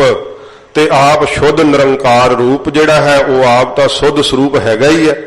ਬੱਦਲ ਰੂਪ ਹੈ ਉਹ ਬੱਦਲ ਰੂਪ ਹੋ ਕੇ ਕੀ ਗੁਰੂ ਰੂਪ ਹੋ ਕਰਕੇ ਆਪਣਾ ਸੰਸਾਰ ਲਈ ਭਲਾ ਕਰਨ ਲਈ ਬੱਦਲ ਰੂਪ ਹੋ ਕਰਕੇ ਵਰਦੇ ਆ, ਗੁਰੂ ਰੂਪ ਧਾਰਨ ਕਰਦੇ ਆ। ਤੇ ਪਰ ਹੈ ਤਾਂ ਮਹਾਰਾਜ ਕਹਿੰਦੇ ਭਾਈ ਜਿਵੇਂ ਬੱਦਲ ਵਿੱਚ ਵੀ ਪਾਣੀ ਹੈ ਤੇ ਸੁੱਧ ਸਰੂਪ ਵੀ ਪਾਣੀ ਹੈ ਤੇ ਫਿਰ ਬੂੰਦ ਵਿੱਚ ਵੀ ਪਾਣੀ ਹੈ, ਇਵੇਂ ਮਹਾਰਾਜ ਕਹਿੰਦੇ ਧਰਤੀ ਦੀ ਨਿਆਈ ਜਿਹੜੇ ਜੀਵ ਹਨ ਨਾ ਉਹਨਾਂ ਦੇ ਅੰਦਰ ਵੀ ਉਹਦੀ ਸੱਤਾ ਹੈ। ਗੁਰੂ ਜੀ ਦੇ ਅੰਦਰ ਵੀ ਵਾਹਿਗੁਰੂ ਜੀ ਪ੍ਰਤੱਖ ਰੂਪ ਹੋ ਕਰਕੇ ਵਰਖਾ ਕਰ ਰਹੇ ਹੈ ਤੇ ਸੁੱਧ ਸਰੂਪ ਆਪ ਬ੍ਰਹਮ ਪਾਣੀ ਰੂਪ ਤਾਂ ਹੈਗਾ ਹੀ ਹੈ। ਫਿਰ ਇਹ ਸੱਚੇ ਪਾਤਸ਼ਾਹ ਜੀ ਮਹਾਰਾਜ ਕਹਿੰਦੇ ਉਹ ਸੁੱਧ ਸਰੂਪ ਆਪ ਹੀ ਹੈ। ਜੀਵ ਦੇ ਅੰਦਰ ਵੀ ਕੀ ਪਰਮੇਸ਼ਰ ਨਹੀਂ ਹੈ? ਹੈ। ਮਹਾਰਾਜ ਕਹਿੰਦੇ ਪਰਮੇਸ਼ਰ ਦੀ ਸੱਤਾ ਤੋਂ ਬਿਨਾਂ ਤਾਂ ਕੀ ਅੱਗੇ ਮਹਾਰਾਜ ਦੱਸਣਗੇ। ਜੈਸੇ ਧਰਤੀ ਮਧੇ ਪਾਣੀ ਪ੍ਰਗਾਸਿਆ। ਹਾਂ ਇਹ ਗੱਲ ਹੈ ਪੰਡਤ ਜੀ, ਜਿਵੇਂ ਧਰਤੀ ਚੋਂ ਪਾਣੀ ਯਤਨ ਕਰਕੇ ਕੱਢਣਾ ਪੈਂਦਾ ਨਾ, ਇਵੇਂ ਜੀਵ ਨੂੰ ਭਜਨ ਕਰਕੇ ਆਪਣੇ ਅੰਦਰੋਂ ਸੱਤਾ ਨੂੰ ਪ੍ਰਗਟ ਕਰਨਾ ਪੈਂਦਾ ਹੈ। ਫਿਰ ਪਤਾ ਲੱਗਦਾ ਉਹਨੂੰ ਕਿ ਸਭੈ ਘਟ ਰਾਮ ਬੋਲੇ, ਰਾਮਾ ਬੋਲੇ, ਰਾਮ ਬਿਨਾ ਕੋ ਬੋਲੇ ਰੇ, ਸਭ ਗੋਬਿੰਦ ਹੈ, ਸਭ ਗੋਬਿੰਦ ਹੈ, ਗੋਬਿੰਦ ਬਿਨ ਨਹੀਂ ਕੋਈ। ਇਹ ਫਿਰ ਪਤਾ ਲੱਗਦਾ ਉਹਨੂੰ। ਜਿਵੇਂ ਧਰਤੀ ਦੇ ਅੰਦਰੋਂ ਯਤਨ ਕਰਕੇ ਪਾਣੀ ਕੱਢਣਾ ਪੈਂਦਾ ਨਾ, ਇਵੇਂ ਮਹਾਰਾਜ ਕਹਿੰਦੇ ਭਾਈ ਜਦੋਂ ਵੇਖ ਲਓ ਬੋਰ ਵੀ ਕਰਦੇ ਆ ਨਾ, ਬੋਰ ਸਾਰਾ ਕਰ ਲਿਆ ਹੁੰਦਾ, ਉਹ ਕਹਿੰਦੇ ਪਾਣੀ ਨਹੀਂ ਆ ਰਿਹਾ, ਕਹਿੰਦੇ ਬਾਹਰੋਂ ਪਾਣੀ ਪਾਓ। ਬਾਹਰੋਂ ਪਾਉਂਦੇ ਆ ਪਾਣੀ, ਫਿਰ ਉਹ ਬਾਹਰਲੇ ਪਾਣੀ ਦਾ ਤੇ ਥੱਲੜੇ ਪਾਣੀ ਦਾ ਜਦੋਂ ਮੇਲ ਰਲਦਾ ਤੇ ਉਹ ਚੱਕਿਆ ਜਾਂਦਾ ਪਾਣੀ। ਫਿਰ ਮੋਟਰ ਕੱਢ ਕੇ ਪਾਣੀ ਪਹਿਲੋਂ ਗੰਦਾ ਨਿਕਲਦਾ, ਫਿਰ ਸਾਧ ਸੰਗਤ ਜੀ ਸਾਫ਼ ਪਾਣੀ ਬਾਹਰ ਆਉਣ ਲੱਗ ਜਾਂਦਾ ਹੈ। ਜਿਹੜੇ ਬੋਰ ਕਰਦੇ ਉਹਨਾਂ ਨੂੰ ਪੁੱਛ ਲਿਓ, ਜ਼ਿਮੀਂਦਾਰਾਂ ਨੂੰ ਬਾਹਲਾ ਪਤਾ ਹੁੰਦਾ। ਇਉਂ ਸਾਧ ਸੰਗਤ ਜੀ ਬਾਹਰਲਾ ਪਾਣੀ ਪਾਉਣਾ ਕੀ ਹੈ? ਬਾਹਰੋਂ ਰਸਨਾ ਨਾਲ ਵਾਹਿਗੁਰੂ ਵਾਹਿਗੁਰੂ ਵਾਹਿਗੁਰੂ ਜਪਣਾ। ਤੇ ਜਿਹੜਾ ਸਾਡੇ ਅੰਦਰ ਅੰਮ੍ਰਿਤ ਕੁੰਡ ਭਰਿਆ ਹੋਇਆ ਹੈ, ਜਿਹਦੀ ਬਾਬਤ ਭਗਤ ਕਬੀਰ ਜੀ ਨੇ ਕਿਹਾ ਸ਼ਬਦੈ ਕਾਢ ਪੀਐ ਪਨਹਾਰੀ, ਇਹ ਸਾਧ ਸੰਗਤ ਜੀ ਬਾਹਰੋਂ ਸ਼ਬਦ ਦਾ ਜਲ ਪਾਉਣਾ ਪੈਂਦਾ ਹੈ, ਵਾਹਿਗੁਰੂ ਵਾਹਿਗੁਰੂ ਜਪਣਾ ਪੈਂਦਾ ਹੈ। ਤੇ ਜਦੋਂ ਫਿਰ ਗੁਰੂ ਸਾਹਿਬ ਜੀ ਸੱਤਾ ਦਾ ਦਿੰਦੇ ਆ ਸਪਰਸ਼, ਤੇ ਉਸੇ ਵੇਲੇ ਹੀ ਸਾਧ ਸੰਗਤ ਜੀ ਅੰਦਰਲਾ ਜਿਹੜਾ ਨਾ ਜਲ ਨਾਮ ਅੰਮ੍ਰਿਤ ਉਹਦੇ ਨਾਲ ਜਦੋਂ ਰਲਦਾ ਹੈ ਤੇ ਪ੍ਰਗਟ ਹੋ ਜਾਂਦਾ ਹੈ। ਨੇਤਰ ਵੀ ਸਾਧ ਸੰਗਤ ਜੀ ਨਿਹਾਲ ਹੋ ਜਾਂਦੇ, ਕੰਨ ਵੀ, ਸਭ ਇੰਦਰੇ, ਸਭ ਸਰੀਰ ਸਨਿਗਧ ਹੋ ਜਾਂਦਾ ਹੈ। ਇਹ ਨੌਵਾਂ ਦਾਵਾਰਿਆਂ ਵਾਲਾ ਗੰਦਗੀ ਵਾਲਾ ਸਰੀਰ ਪਵਿੱਤਰ ਹੋ ਜਾਂਦਾ ਹੈ। ਐਸੀ ਬਖਸ਼ਿਸ਼ ਹੁੰਦੀ ਹੈ। ਇਹ ਸੱਚੇ ਪਾਤਸ਼ਾਹ ਜੀ ਮਹਾਰਾਜ ਕਹਿੰਦੇ ਜਿਹੜੀ ਧਰਤੀ ਦੀ ਨਿਆਈ ਜੀਵ ਜਿਹੜੇ ਹੈ ਨਾ, ਇਹਨਾਂ ਦੇ ਵਿੱਚੋਂ ਮਹਾਰਾਜ ਕਹਿੰਦੇ ਯਤਨ ਕਰਕੇ ਪ੍ਰਗਾਸ਼ਣਾ ਪੈਂਦਾ ਹੈ। ਗੁਰੂ ਸਾਹਿਬ ਤਾਂ ਸੁਤੇ ਹੀ ਨਿਰੰਕਾਰ ਰੂਪ ਨੇ ਨਾ, ਫਿਰ ਬੱਦਲ ਰੂਪ ਆਪ ਹੈ। ਬੱਦਲ ਚ ਕੀ ਹੈ? ਪਾਣੀ ਹੀ ਪਾਣੀ ਹੈ। ਗੁਰੂ ਸਾਹਿਬ ਚ ਕੀ ਹੈ? ਨਾਮ ਹੀ ਨਾਮ ਹੈ, ਬਾਣੀ ਬਾਣੀ ਹੈ ਸੱਚੇ ਪਾਤਸ਼ਾਹ ਦੇ ਕੋਲ। ਗੁਰੂ ਸਾਹਿਬ ਦੇ ਤਾਂ ਕੋਈ ਸਾਧ ਸੰਗਤ ਜੀ ਕੀੜੇ ਮਕੌੜੇ ਵੀ ਪੈਰਾਂ ਥੱਲੇ ਆ ਗਏ ਤੇ ਉਹ ਵੀ ਤਰ ਗਏ, ਕਿਉਂਕਿ ਜਿੱਥੇ ਬਾਬਾ ਪੈਰ ਧਰੈ ਪੂਜਾ ਆਸਣ ਥਾਪਣ ਸੋਵਾ।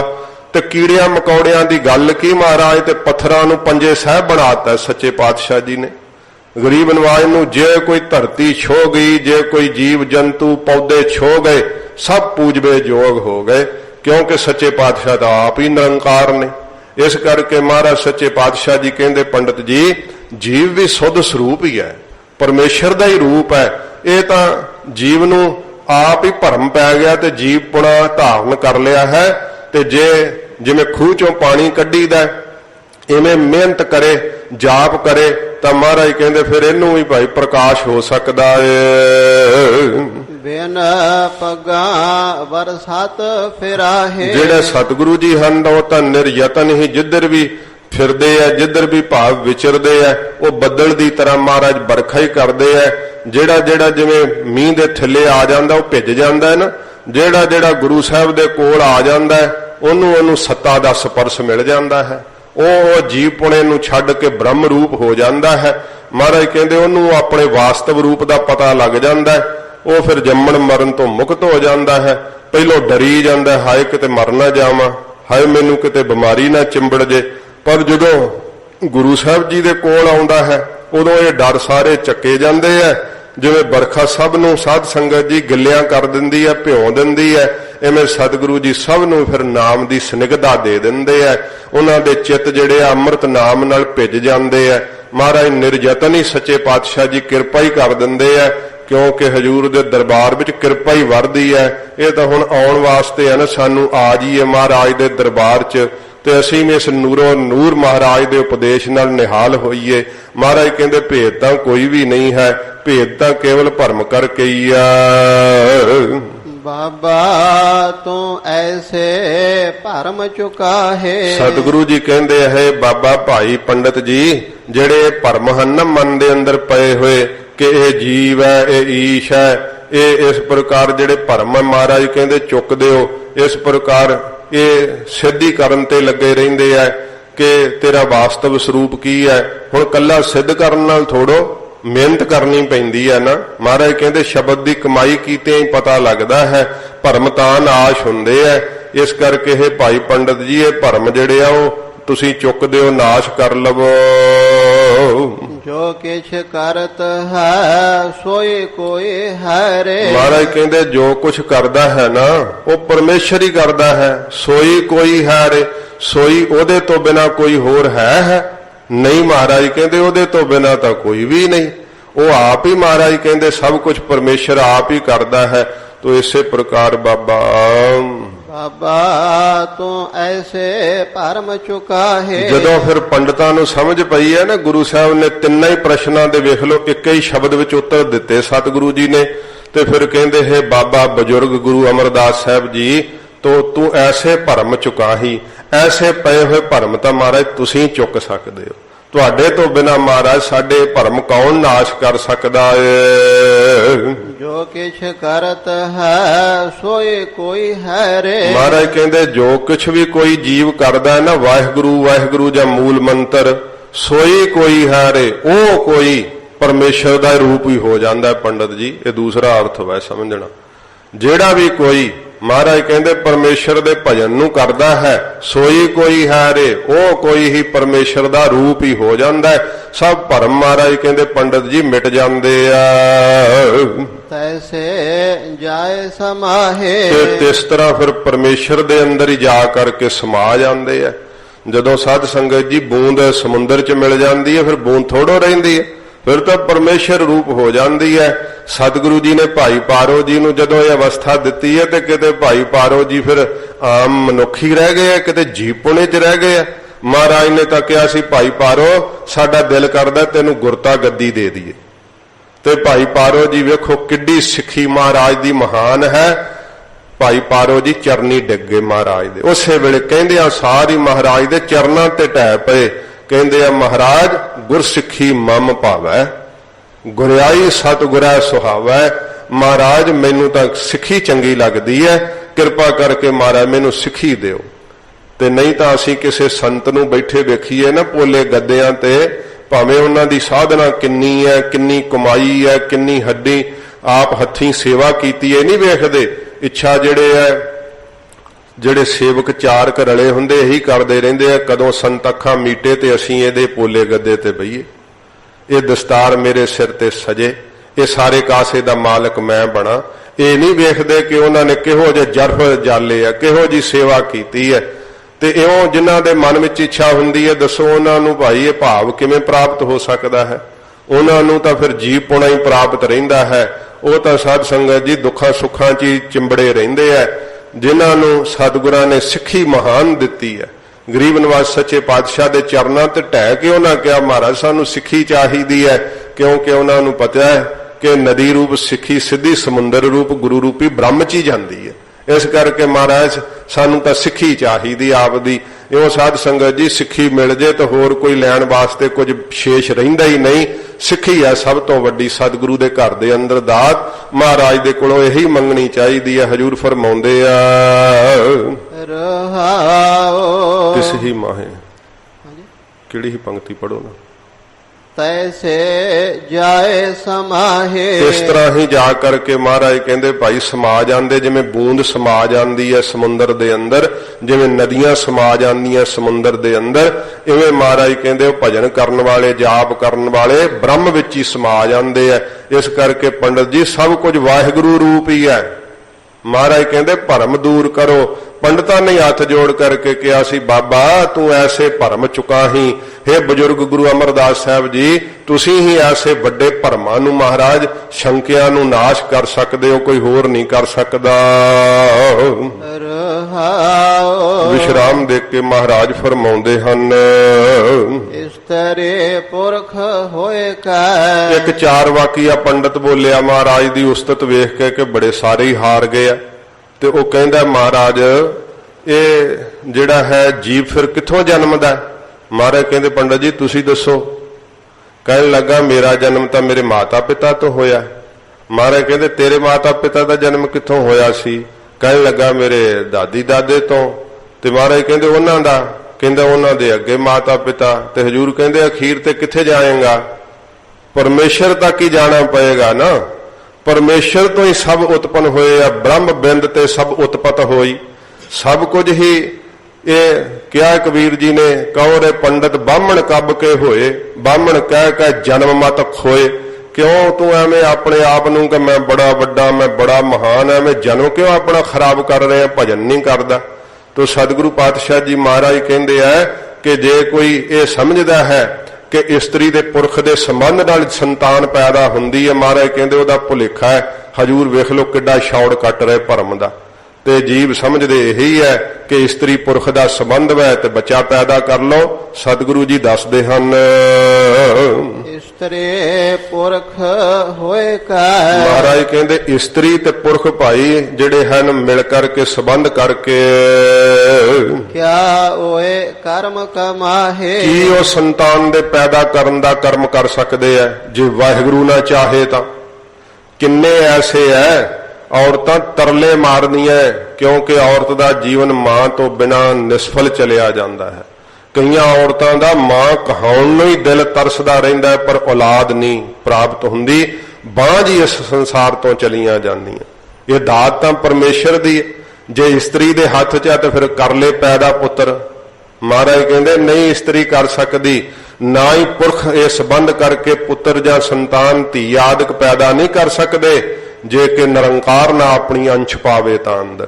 ਨਹੀਂ ਤਾਂ ਮਹਾਰਾਜ ਕਿਹਾ ਨਾ ਕਈ ਜਨਮ ਗਰਭ ਹਿਰ ਖਰਿਆ, ਕਈ ਜਨਮ ਤਾਂ ਇਹੋ ਜਿਹੇ ਗਰਭ ਹੀ ਗਲ ਜਾਂਦੇ ਆ, ਗਰਭ 'ਚ ਹੀ ਗਲ ਕੇ ਖਤਮ ਹੋ ਜਾਂਦੇ, ਜਨਮ ਮਿਲਦਾ ਹੀ ਨਹੀਂ।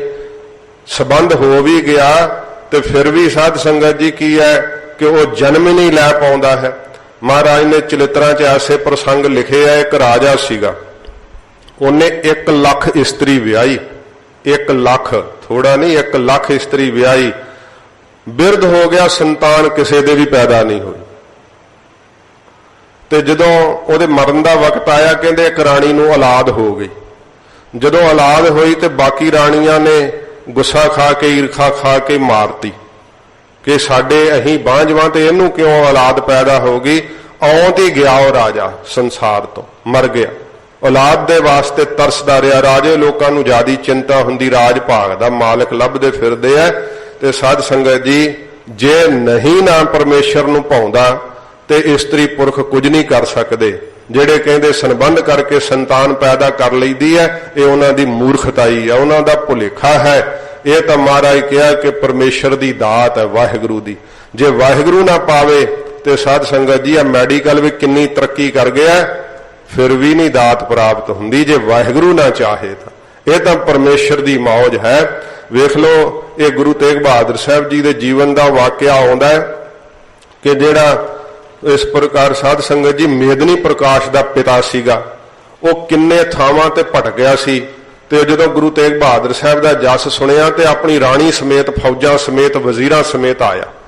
ਬੜੇ ਉਹਨੇ ਮੋਹਰਾਂ ਅਸ਼ਰਫੀਆਂ ਹਜੂਰ ਦੇ ਭੇਟ ਕੀਤੀਆਂ, ਪਰ ਅੰਦਰੋਂ ਨਿਮਰਤਾਵਾਨ ਹੋ ਕੇ ਬੇਨਤੀ ਕੀਤੀ। ਮਹਾਰਾਜ ਕਹਿੰਦੇ ਰਾਜਾ ਕੀ ਇੱਛਾ ਏ? ਸਤਿਗੁਰੂ ਜੀ ਮੈਂ ਕੋਈ ਥਾਂ ਨਹੀਂ ਛੱਡੀ ਜਿਹੜੀ ਨਾ ਮਨਾਈ ਹੋਵੇ, ਇੱਕੇ ਹੀ ਇੱਛਾ ਮਹਾਰਾਜ ਪੁੱਤਰ ਬਖਸ਼ੋ, ਰਾਜ ਭਾਗ ਦਾ ਮਾਲਕ ਬਖਸ਼ੋ। ਤੇ ਮਹਾਰਾਜ ਕਹਿੰਦੇ ਇੰਨਾ ਨਿਰਾਸ਼ ਕਿਉਂ ਹੈ? ਕਹਿੰਦਾ ਸਤਿਗੁਰੂ ਜੀ ਹੁਣ ਤਾਂ ਉਮਰ ਵੀ ਪੁੱਗ ਚੱਲੀ ਤੇ ਮਹਾਰਾਜ ਮੇਰੀ ਕਿਤੋਂ ਆਸ ਨਹੀਂ ਪੂਰੀ ਹੋਈ, ਇਸ ਕਰਕੇ ਮੇਰਾ ਮਨ ਨਿਰਾਸ਼ ਹੋ ਗਿਆ। ਸਤਿਗੁਰੂ ਜੀ ਕਹਿੰਦੇ ਤੂੰ ਗੁਰੂ ਨਾਨਕ ਸਾਹਿਬ ਦੇ ਦਰ ਤੇ ਆ ਗਿਆ ਰਾਜਾ, ਤੇਰੀ ਇੱਛਾ ਪੂਰੀ ਕਰ ਦਾਂਗੇ। ਮਹਾਰਾਜ ਮੇਰੇ ਤੇ ਕਿਰਪਾ ਕਰੋ। ਸਤਿਗੁਰੂ ਜੀ ਜਿਹੜੀ ਆਪਣੀ ਹੁਕਮਨਾਮੇ ਸਾਹਿਬ ਤੇ ਮੋਹਰ ਲਾਉਂਦੇ ਹੁੰਦੇ ਸੀ ਨਾ, ਮਹਾਰਾਜ ਨੇ ਰਾਜੇ ਦੇ ਪੱਟ ਤੇ ਮੋਹਰ ਮਾਰ ਦਿੱਤੀ। ਉਹ ਤੇ ਸਤਿਗੁਰੂ ਜੀ ਕਹਿੰਦੇ ਜਾ ਤੇਰੇ ਘਰ ਜਿਹੜਾ ਪੁੱਤਰ ਪੈਦਾ ਹੋਊਗਾ ਨਾ, ਸਾਡੀ ਮੋਹਰ ਦਾ ਨਿਸ਼ਾਨ ਉਹਦੇ ਸਿਰ 'ਚ ਹੋਵੇਗਾ। ਤੇ ਜਦੋਂ ਮੇਦਨੀ ਪ੍ਰਕਾਸ਼ ਦਾ ਜਨਮ ਹੋਇਆ, ਰਾਜਾ ਤਾਂ ਇਹਦੇ ਜਨਮ ਤੋਂ ਬਾਅਦ ਚੜ੍ਹਾਈ ਕਰ ਗਿਆ ਸੀ। ਤੇ ਮੇਦਨੀ ਪ੍ਰਕਾਸ਼ ਜਦੋਂ ਹੋਸ਼ ਸੰਭਾਲੀ, ਇੱਕ ਦਿਨ ਕੇਸੀ ਕੰਘਾ ਕਰਦਾ ਸੀ ਵੇਖ ਲਓ, ਕਹਿੰਦੇ ਆ ਕਿ ਰਾਜੇ ਕੇਸ ਕਟਾਉਂਦੇ ਸੀ, ਪਰ ਸਾਡੇ ਇਤਿਹਾਸ ਵਿੱਚ ਹੈ ਕਿ ਉਹਦੇ ਕੇਸ ਸੀਗੇ। ਕੇਸੀ ਕੰਘਾ ਕਰਦਾ ਸੀ। ਮਹਾਰਾਜ ਜੀ ਨੇ ਵਾਕ ਆਖੇ ਸੀ ਨਾ ਕਿ ਸਾਡੀ ਸਿੱਖੀ ਰੱਖਿਓ, ਸਿੱਖੀ ਨਾ ਗਵਾਇਓ ਆਪਣੇ ਘਰ ਚੋਂ, ਤੁਹਾਨੂੰ ਗੁਰੂ ਨਾਨਕ ਸਾਹਿਬ ਕਿਰਪਾ ਕਰਨਗੇ। ਤੇ ਜਦੋਂ ਉਸ ਕੇਸੀ ਕੰਘਾ ਕਰਦੇ ਨੇ, ਆਪਣੇ ਉਹ ਸਿਰ ਦੇ ਉੱਤੇ ਮੱਥੇ 'ਚ ਮੋਹਰ ਵੇਖੀ ਸ਼ੀਸ਼ੇ ਅੱਗੇ, ਆਪਣੀ ਮਾਂ ਨੂੰ ਪੁੱਛਦਾ, ਮਾਂ ਇਹ ਮੇਰੇ ਜਿਹੜਾ ਹੈ ਮੱਥੇ ਤੇ ਨਿਸ਼ਾਨ ਕਾਹਦਾ ਹੈ? ਕਹਿੰਦੇ ਗੁਰੂ ਨਾਨਕ ਸਾਹਿਬ ਜੀ ਮਹਾਰਾਜ ਦੀ ਗੱਦੀ ਦੇ ਮਾਲਕ ਗੁਰੂ ਤੇਗ ਬਹਾਦਰ ਸਾਹਿਬ ਦੀ ਮੋਹਰ ਦਾ ਨਿਸ਼ਾਨ ਹੈ। ਅੱਛਾ, ਐਸੇ ਸਤਿਗੁਰਾਂ ਦੀ ਮੋਹਰ ਦਾ ਨਿਸ਼ਾਨ ਹੈ, ਮੇਰੇ ਕਿਵੇਂ ਪਿਆ? ਕਹਿੰਦੇ ਗੁਰੂ ਜੀ ਦੇ ਵਰਦਾਨ ਨਾਲ ਤੇਰਾ ਜਨਮ ਹੋਇਆ। ਮਹਾਰਾਜ ਆਖਿਆ ਸੀ ਤੇਰੇ ਮਸਤਕ ਤੇ ਮੋਹਰ ਹੋਵੇਗੀ, ਤੇ ਪੁੱਤਰ ਗੁਰੂ ਤੇਗ ਬਹਾਦਰ ਸਾਹਿਬ ਦੇ ਵਰਦਾਨ ਨਾਲ ਤੂੰ ਜਨਮਿਆ। ਆਖਿਆ ਮਾਤਾ ਜਿਨ੍ਹਾਂ ਦੇ ਵਰਦਾਨ ਨਾਲ ਮੈਂ ਜਨਮਿਆ, ਮੈਂ ਤਾਂ ਉਹਨਾਂ ਦਾ ਦਰਸ਼ਨ ਕਰਨਾ। ਤੇ ਫਿਰ ਮਾਤਾ ਨੇ ਕਿਹਾ, ਪੁੱਤਰ ਉਹ ਤਾਂ ਸ਼ਹੀਦੀ ਦੇ ਦਿੱਤੀ ਹੈ ਗੁਰੂ ਸਾਹਿਬ ਨੇ, ਤਿਲਕ ਜੰਜੂ ਦੀ ਖਾਤਰ ਮਹਾਰਾਜ ਸ਼ਹੀਦ ਹੋ ਗਏ ਦਿੱਲੀ ਦੇ ਅੰਦਰ। ਕਿ ਮਾਤਾ ਉਹਨਾਂ ਦੀ ਥਾਵੇਂ ਕੌਣ ਨੇ ਅੱਗੇ? ਉਹਨਾਂ ਦੇ ਪੁੱਤਰ ਗੱਦੀ ਤੇ ਬੈਠੇ ਆ, ਗੁਰੂ ਗੋਬਿੰਦ ਸਿੰਘ ਸਾਹਿਬ ਜੀ ਮਹਾਰਾਜ। ਆਖਿਆ ਮਾਤਾ ਮੈਂ ਤਾਂ ਦਰਸ਼ਨ ਕਰਨਾ ਉਹਨਾਂ ਦਾ। ਫਿਰ ਇਹ ਰਾਜਾ ਮੇਦਨੀ ਪ੍ਰਕਾਸ਼ ਅਸਾਮ ਤੋਂ ਸਾਧ ਸੰਗਤ ਜੀ ਤੁਰਿਆ ਸੀ, ਤੇ ਪੰਜ ਕਲਾ ਸ਼ਸਤਰ, ਪ੍ਰਸ਼ਾਦੀ, ਹਾਥੀ, ਇਹ ਸਾਰੀਆਂ ਵੱਡਮੁੱਲੀਆਂ ਚੀਜ਼ਾਂ ਮਹਾਰਾਜ ਗੁਰੂ ਗੋਬਿੰਦ ਸਿੰਘ ਸਾਹਿਬ ਨੂੰ ਰਾਜੇ ਮੇਦਨੀ ਪ੍ਰਕਾਸ਼ ਨੇ ਭੇਟ ਕੀਤੀਆਂ ਸੀਗੀਆਂ। ਅੱਜ ਦਾ ਸਮਾਂ ਵੀ ਹੈ, ਭਾਵੇਂ ਇੰਨਾ ਮੈਡੀਕਲ ਤਰੱਕੀ ਕਰ ਗਿਆ, ਕਹਿਣ ਤੋਂ ਭਾਵ ਕਿ ਕਿੰਨਾ ਕੋਈ ਇਸਤਰੀ ਜਾਂ ਪੁਰਖ ਯਤਨ ਕਰ ਲਵੇ ਸਾਧ ਸੰਗਤ ਜੀ ਆਪਣੀ ਤਾਕਤ ਨਾਲ, ਤਾਂ ਉਹ ਮਹਾਰਾਜ ਕਹਿੰਦੇ ਕਿਆ ਹੋਏ ਕਰਮ ਕਮਾਹੀ, ਕੀ ਸੰਤਾਨ ਦੇ ਪੈਦਾ ਕਰਨ ਦਾ ਕਰਮ ਕਮਾ ਸਕਦੇ ਆ। ਫਿਰ ਵੀ ਹੱਥ ਜੋੜ ਜੋੜ ਕੇ ਮਹਾਰਾਜ ਕੋਲੋਂ ਹੀ ਦਾਤਾਂ ਮੰਗਦੇ ਆ। ਜਿਹਨੂੰ ਸਤਿਗੁਰੂ ਦੇਵੇ ਉਹਨੂੰ ਹੀ ਇਹ ਦਾਤ ਪ੍ਰਾਪਤ ਹੁੰਦੀ ਹੈ। ਹਜੂਰ ਨੇ ਤਾਂ ਆਪਣੇ ਘਰ ਦੇ ਅੰਦਰ ਭਾਈ ਸ਼ਾਲੋ ਜੀ ਨੂੰ ਵਰ ਦੇਤਾ ਕਿ ਇੱਕ ਪਾਥੀ ਦੇ ਬਦਲੇ ਇੱਕ ਪੁੱਤ ਦੇਈ ਜਾਂਦੇ ਸੀ, ਦੋ ਪਾਥੀਆਂ ਬਦਲੇ ਦੋ ਪੁੱਤ ਦੇਈ ਜਾਂਦੇ ਸੀ ਭਾਈ ਸ਼ਾਲੋ ਜੀ। ਬਾਬਾ ਬੁੱਢਾ ਸਾਹਿਬ ਜੀ ਦੇ ਅੱਜ ਵੀ ਸਾਧ ਸੰਗਤ ਜੀ ਮਿੱਸੇ ਪ੍ਰਸਾਦੇ ਲੈ ਲੈ ਕੇ ਜਾਂਦੇ ਆ, ਤੇ ਉਥੋਂ ਮੰਗਦੇ ਆ ਕਿ ਬਾਬਾ ਬੁੱਢਾ ਸਾਹਿਬ ਸਾਨੂੰ ਪੁੱਤਰ ਦੀ ਦਾਤ ਬਖਸ਼ੋ। ਗੁਰੂ ਸਾਹਿਬ ਆਪ ਤਾਂ ਕੀ ਮਹਾਰਾਜ ਦੇ ਸੇਵਕ ਹੀ ਸਮਰੱਥ ਹੈ ਇਹੋ ਜੀਆਂ ਦਾਤਾਂ ਦੇਣ ਦੇ। ਆਪ ਕੋਈ ਜੇ ਕੋਈ ਸਮਝੇ ਕਿ ਅਸੀਂ ਸੰਤਾਨ ਪੈਦਾ ਕਰਨ ਦਾ ਕਰਮ ਕਰ ਸਕਦੇ ਆ, ਤੇ ਉਹਨਾਂ ਦੀ ਅਗਿਆਨਤਾ ਹੈ, ਭੁਲੇਖਾ ਹੈ। ਇਸੇ ਪ੍ਰਕਾਰ ਹੀ ਇਸਤਰੇ ਪੁਰਖ ਹੋਏ ਕੈ। ਮਹਾਰਾਜ ਕਹਿੰਦੇ ਇਸਤਰੀ ਦੀ ਨਿਆਈ ਹੈ ਮਾਇਆ, ਤੇ ਪੁਰਖ ਦੀ ਨਿਆਈ ਹੈ ਇਹ ਜੀਵ। ਜਿਸ ਪ੍ਰਕਾਰ ਹੋ ਕਰਕੇ ਕਿਆ ਹੋਏ ਕਰਮ ਕਮਾਹੇ। ਕੀ ਮਹਾਰਾਜ ਕਹਿੰਦੇ ਕਰਮ ਕਮਾ ਸਕਦੇ ਆ ਜੇ ਵਾਹਿਗੁਰੂ ਦੀ ਸੱਤਾ ਹੀ ਨਾ ਮਾਇਆ ਰੂਪੀ ਇਸਤਰੀ ਚ ਹੋਵੇ, ਪੁਰਖ ਰੂਪੀ ਜੀਵ ਦੇ ਅੰਦਰ ਪਰਮੇਸ਼ਰ ਦੀ ਸੱਤਾ ਹੀ ਨਾ ਹੋਵੇ ਤਾਂ ਕੀ ਕਰ ਸਕਦੇ ਆ? ਮੁਰਦੇ ਵੀ ਕਦੇ ਗੱਲਾਂ ਕਰਦੇ ਆ ਜਾਂ ਕੰਮ ਕਰਦੇ ਆ। ਮਾਇਆ ਵੀ ਸਾਧ ਸੰਗਤ ਜੀ ਨਿਰਜੀਵ ਹੈ, ਪਰਮੇਸ਼ਰ ਦੀ ਸੱਤਾ ਕਰਕੇ ਹੀ ਹਰਕਤ ਕਰਦੀ ਹੈ। ਉਵੇਂ ਤਾਂ ਸੱਤਾ ਤੋਂ ਬਿਨਾ ਮਹਾਰਾਜ ਕਹਿੰਦੇ ਕੀ ਹੈ ਕਰਮ ਕਮਾ ਸਕਦੇ ਆ। ਇਸੇ ਪ੍ਰਕਾਰ ਹੀ ਇਸਤਰੇ ਪੁਰਖ ਹੋਏ ਕੈ। ਇਸਤਰੀ ਦੀ ਨਿਆਈ ਮਹਾਰਾਜ ਕਹਿੰਦੇ ਜਿਹਨੂੰ ਜਗਿਆਸਾ ਪੁਣੇ ਦਾ ਹੰਕਾਰ ਆ ਜੇ ਮਨ ਦੇ ਅੰਦਰ, ਤੇ ਪੁਰਖ ਦੀ ਨਿਆਈ ਕਹੇ ਕਿ ਮੈਂ ਬੜਾ ਗਿਆਨਵਾਨ ਆ। ਇਸ ਤਰ੍ਹਾਂ ਹੰਕਾਰ ਦੇ ਸਹਿਤ ਜਗਿਆਸਾ ਧਾਰ ਕੇ ਤੇ ਗਿਆਨਵਾਨ ਹੋ ਕਰਕੇ ਹੰਕਾਰ ਕਰਕੇ ਜੇ ਕਰਕੇ ਕਿਆ ਹੋਏ ਕਰਮ ਕਮਾਹੇ। ਕੀ ਉਹ ਪਰਮੇਸ਼ਰ ਦੀ ਪ੍ਰਾਪਤੀ ਦਾ ਕਰਮ ਕਮਾ ਸਕਦੇ ਆ? ਸਭ ਨਿਸਫਲ ਹੀ ਜਾਣਗੇ, ਕੀਤੇ ਹੋਏ ਕਰਮ ਕੋਈ ਸਫਲ ਨਹੀਂ ਹੋ ਸਕਦੇ। ਨਾਨਾ ਰੂਪ ਸਦਾ ਹੈ ਤੇਰੇ। ਹਜੂਰ ਕਹਿੰਦੇ ਨਾਨਾ ਪ੍ਰਕਾਰ ਦੇ ਰੂਪ ਹੈ ਪਰਮੇਸ਼ਰ ਸਾਰੇ ਤੇਰੇ ਹੀ ਹਨ ਸਦਾ। ਇਹ ਜੋ ਨਾਨਾ ਪ੍ਰਕਾਰ ਦਾ ਰੂਪ ਧਾਰਨ ਕੀਤਾ ਹੋਇਆ ਨਾ ਸੰਸਾਰ ਦੇ ਅੰਦਰ, ਹਜੂਰ ਕਹਿੰਦੇ ਪੰਡਤ ਜੀ ਇਹ ਸਦਾ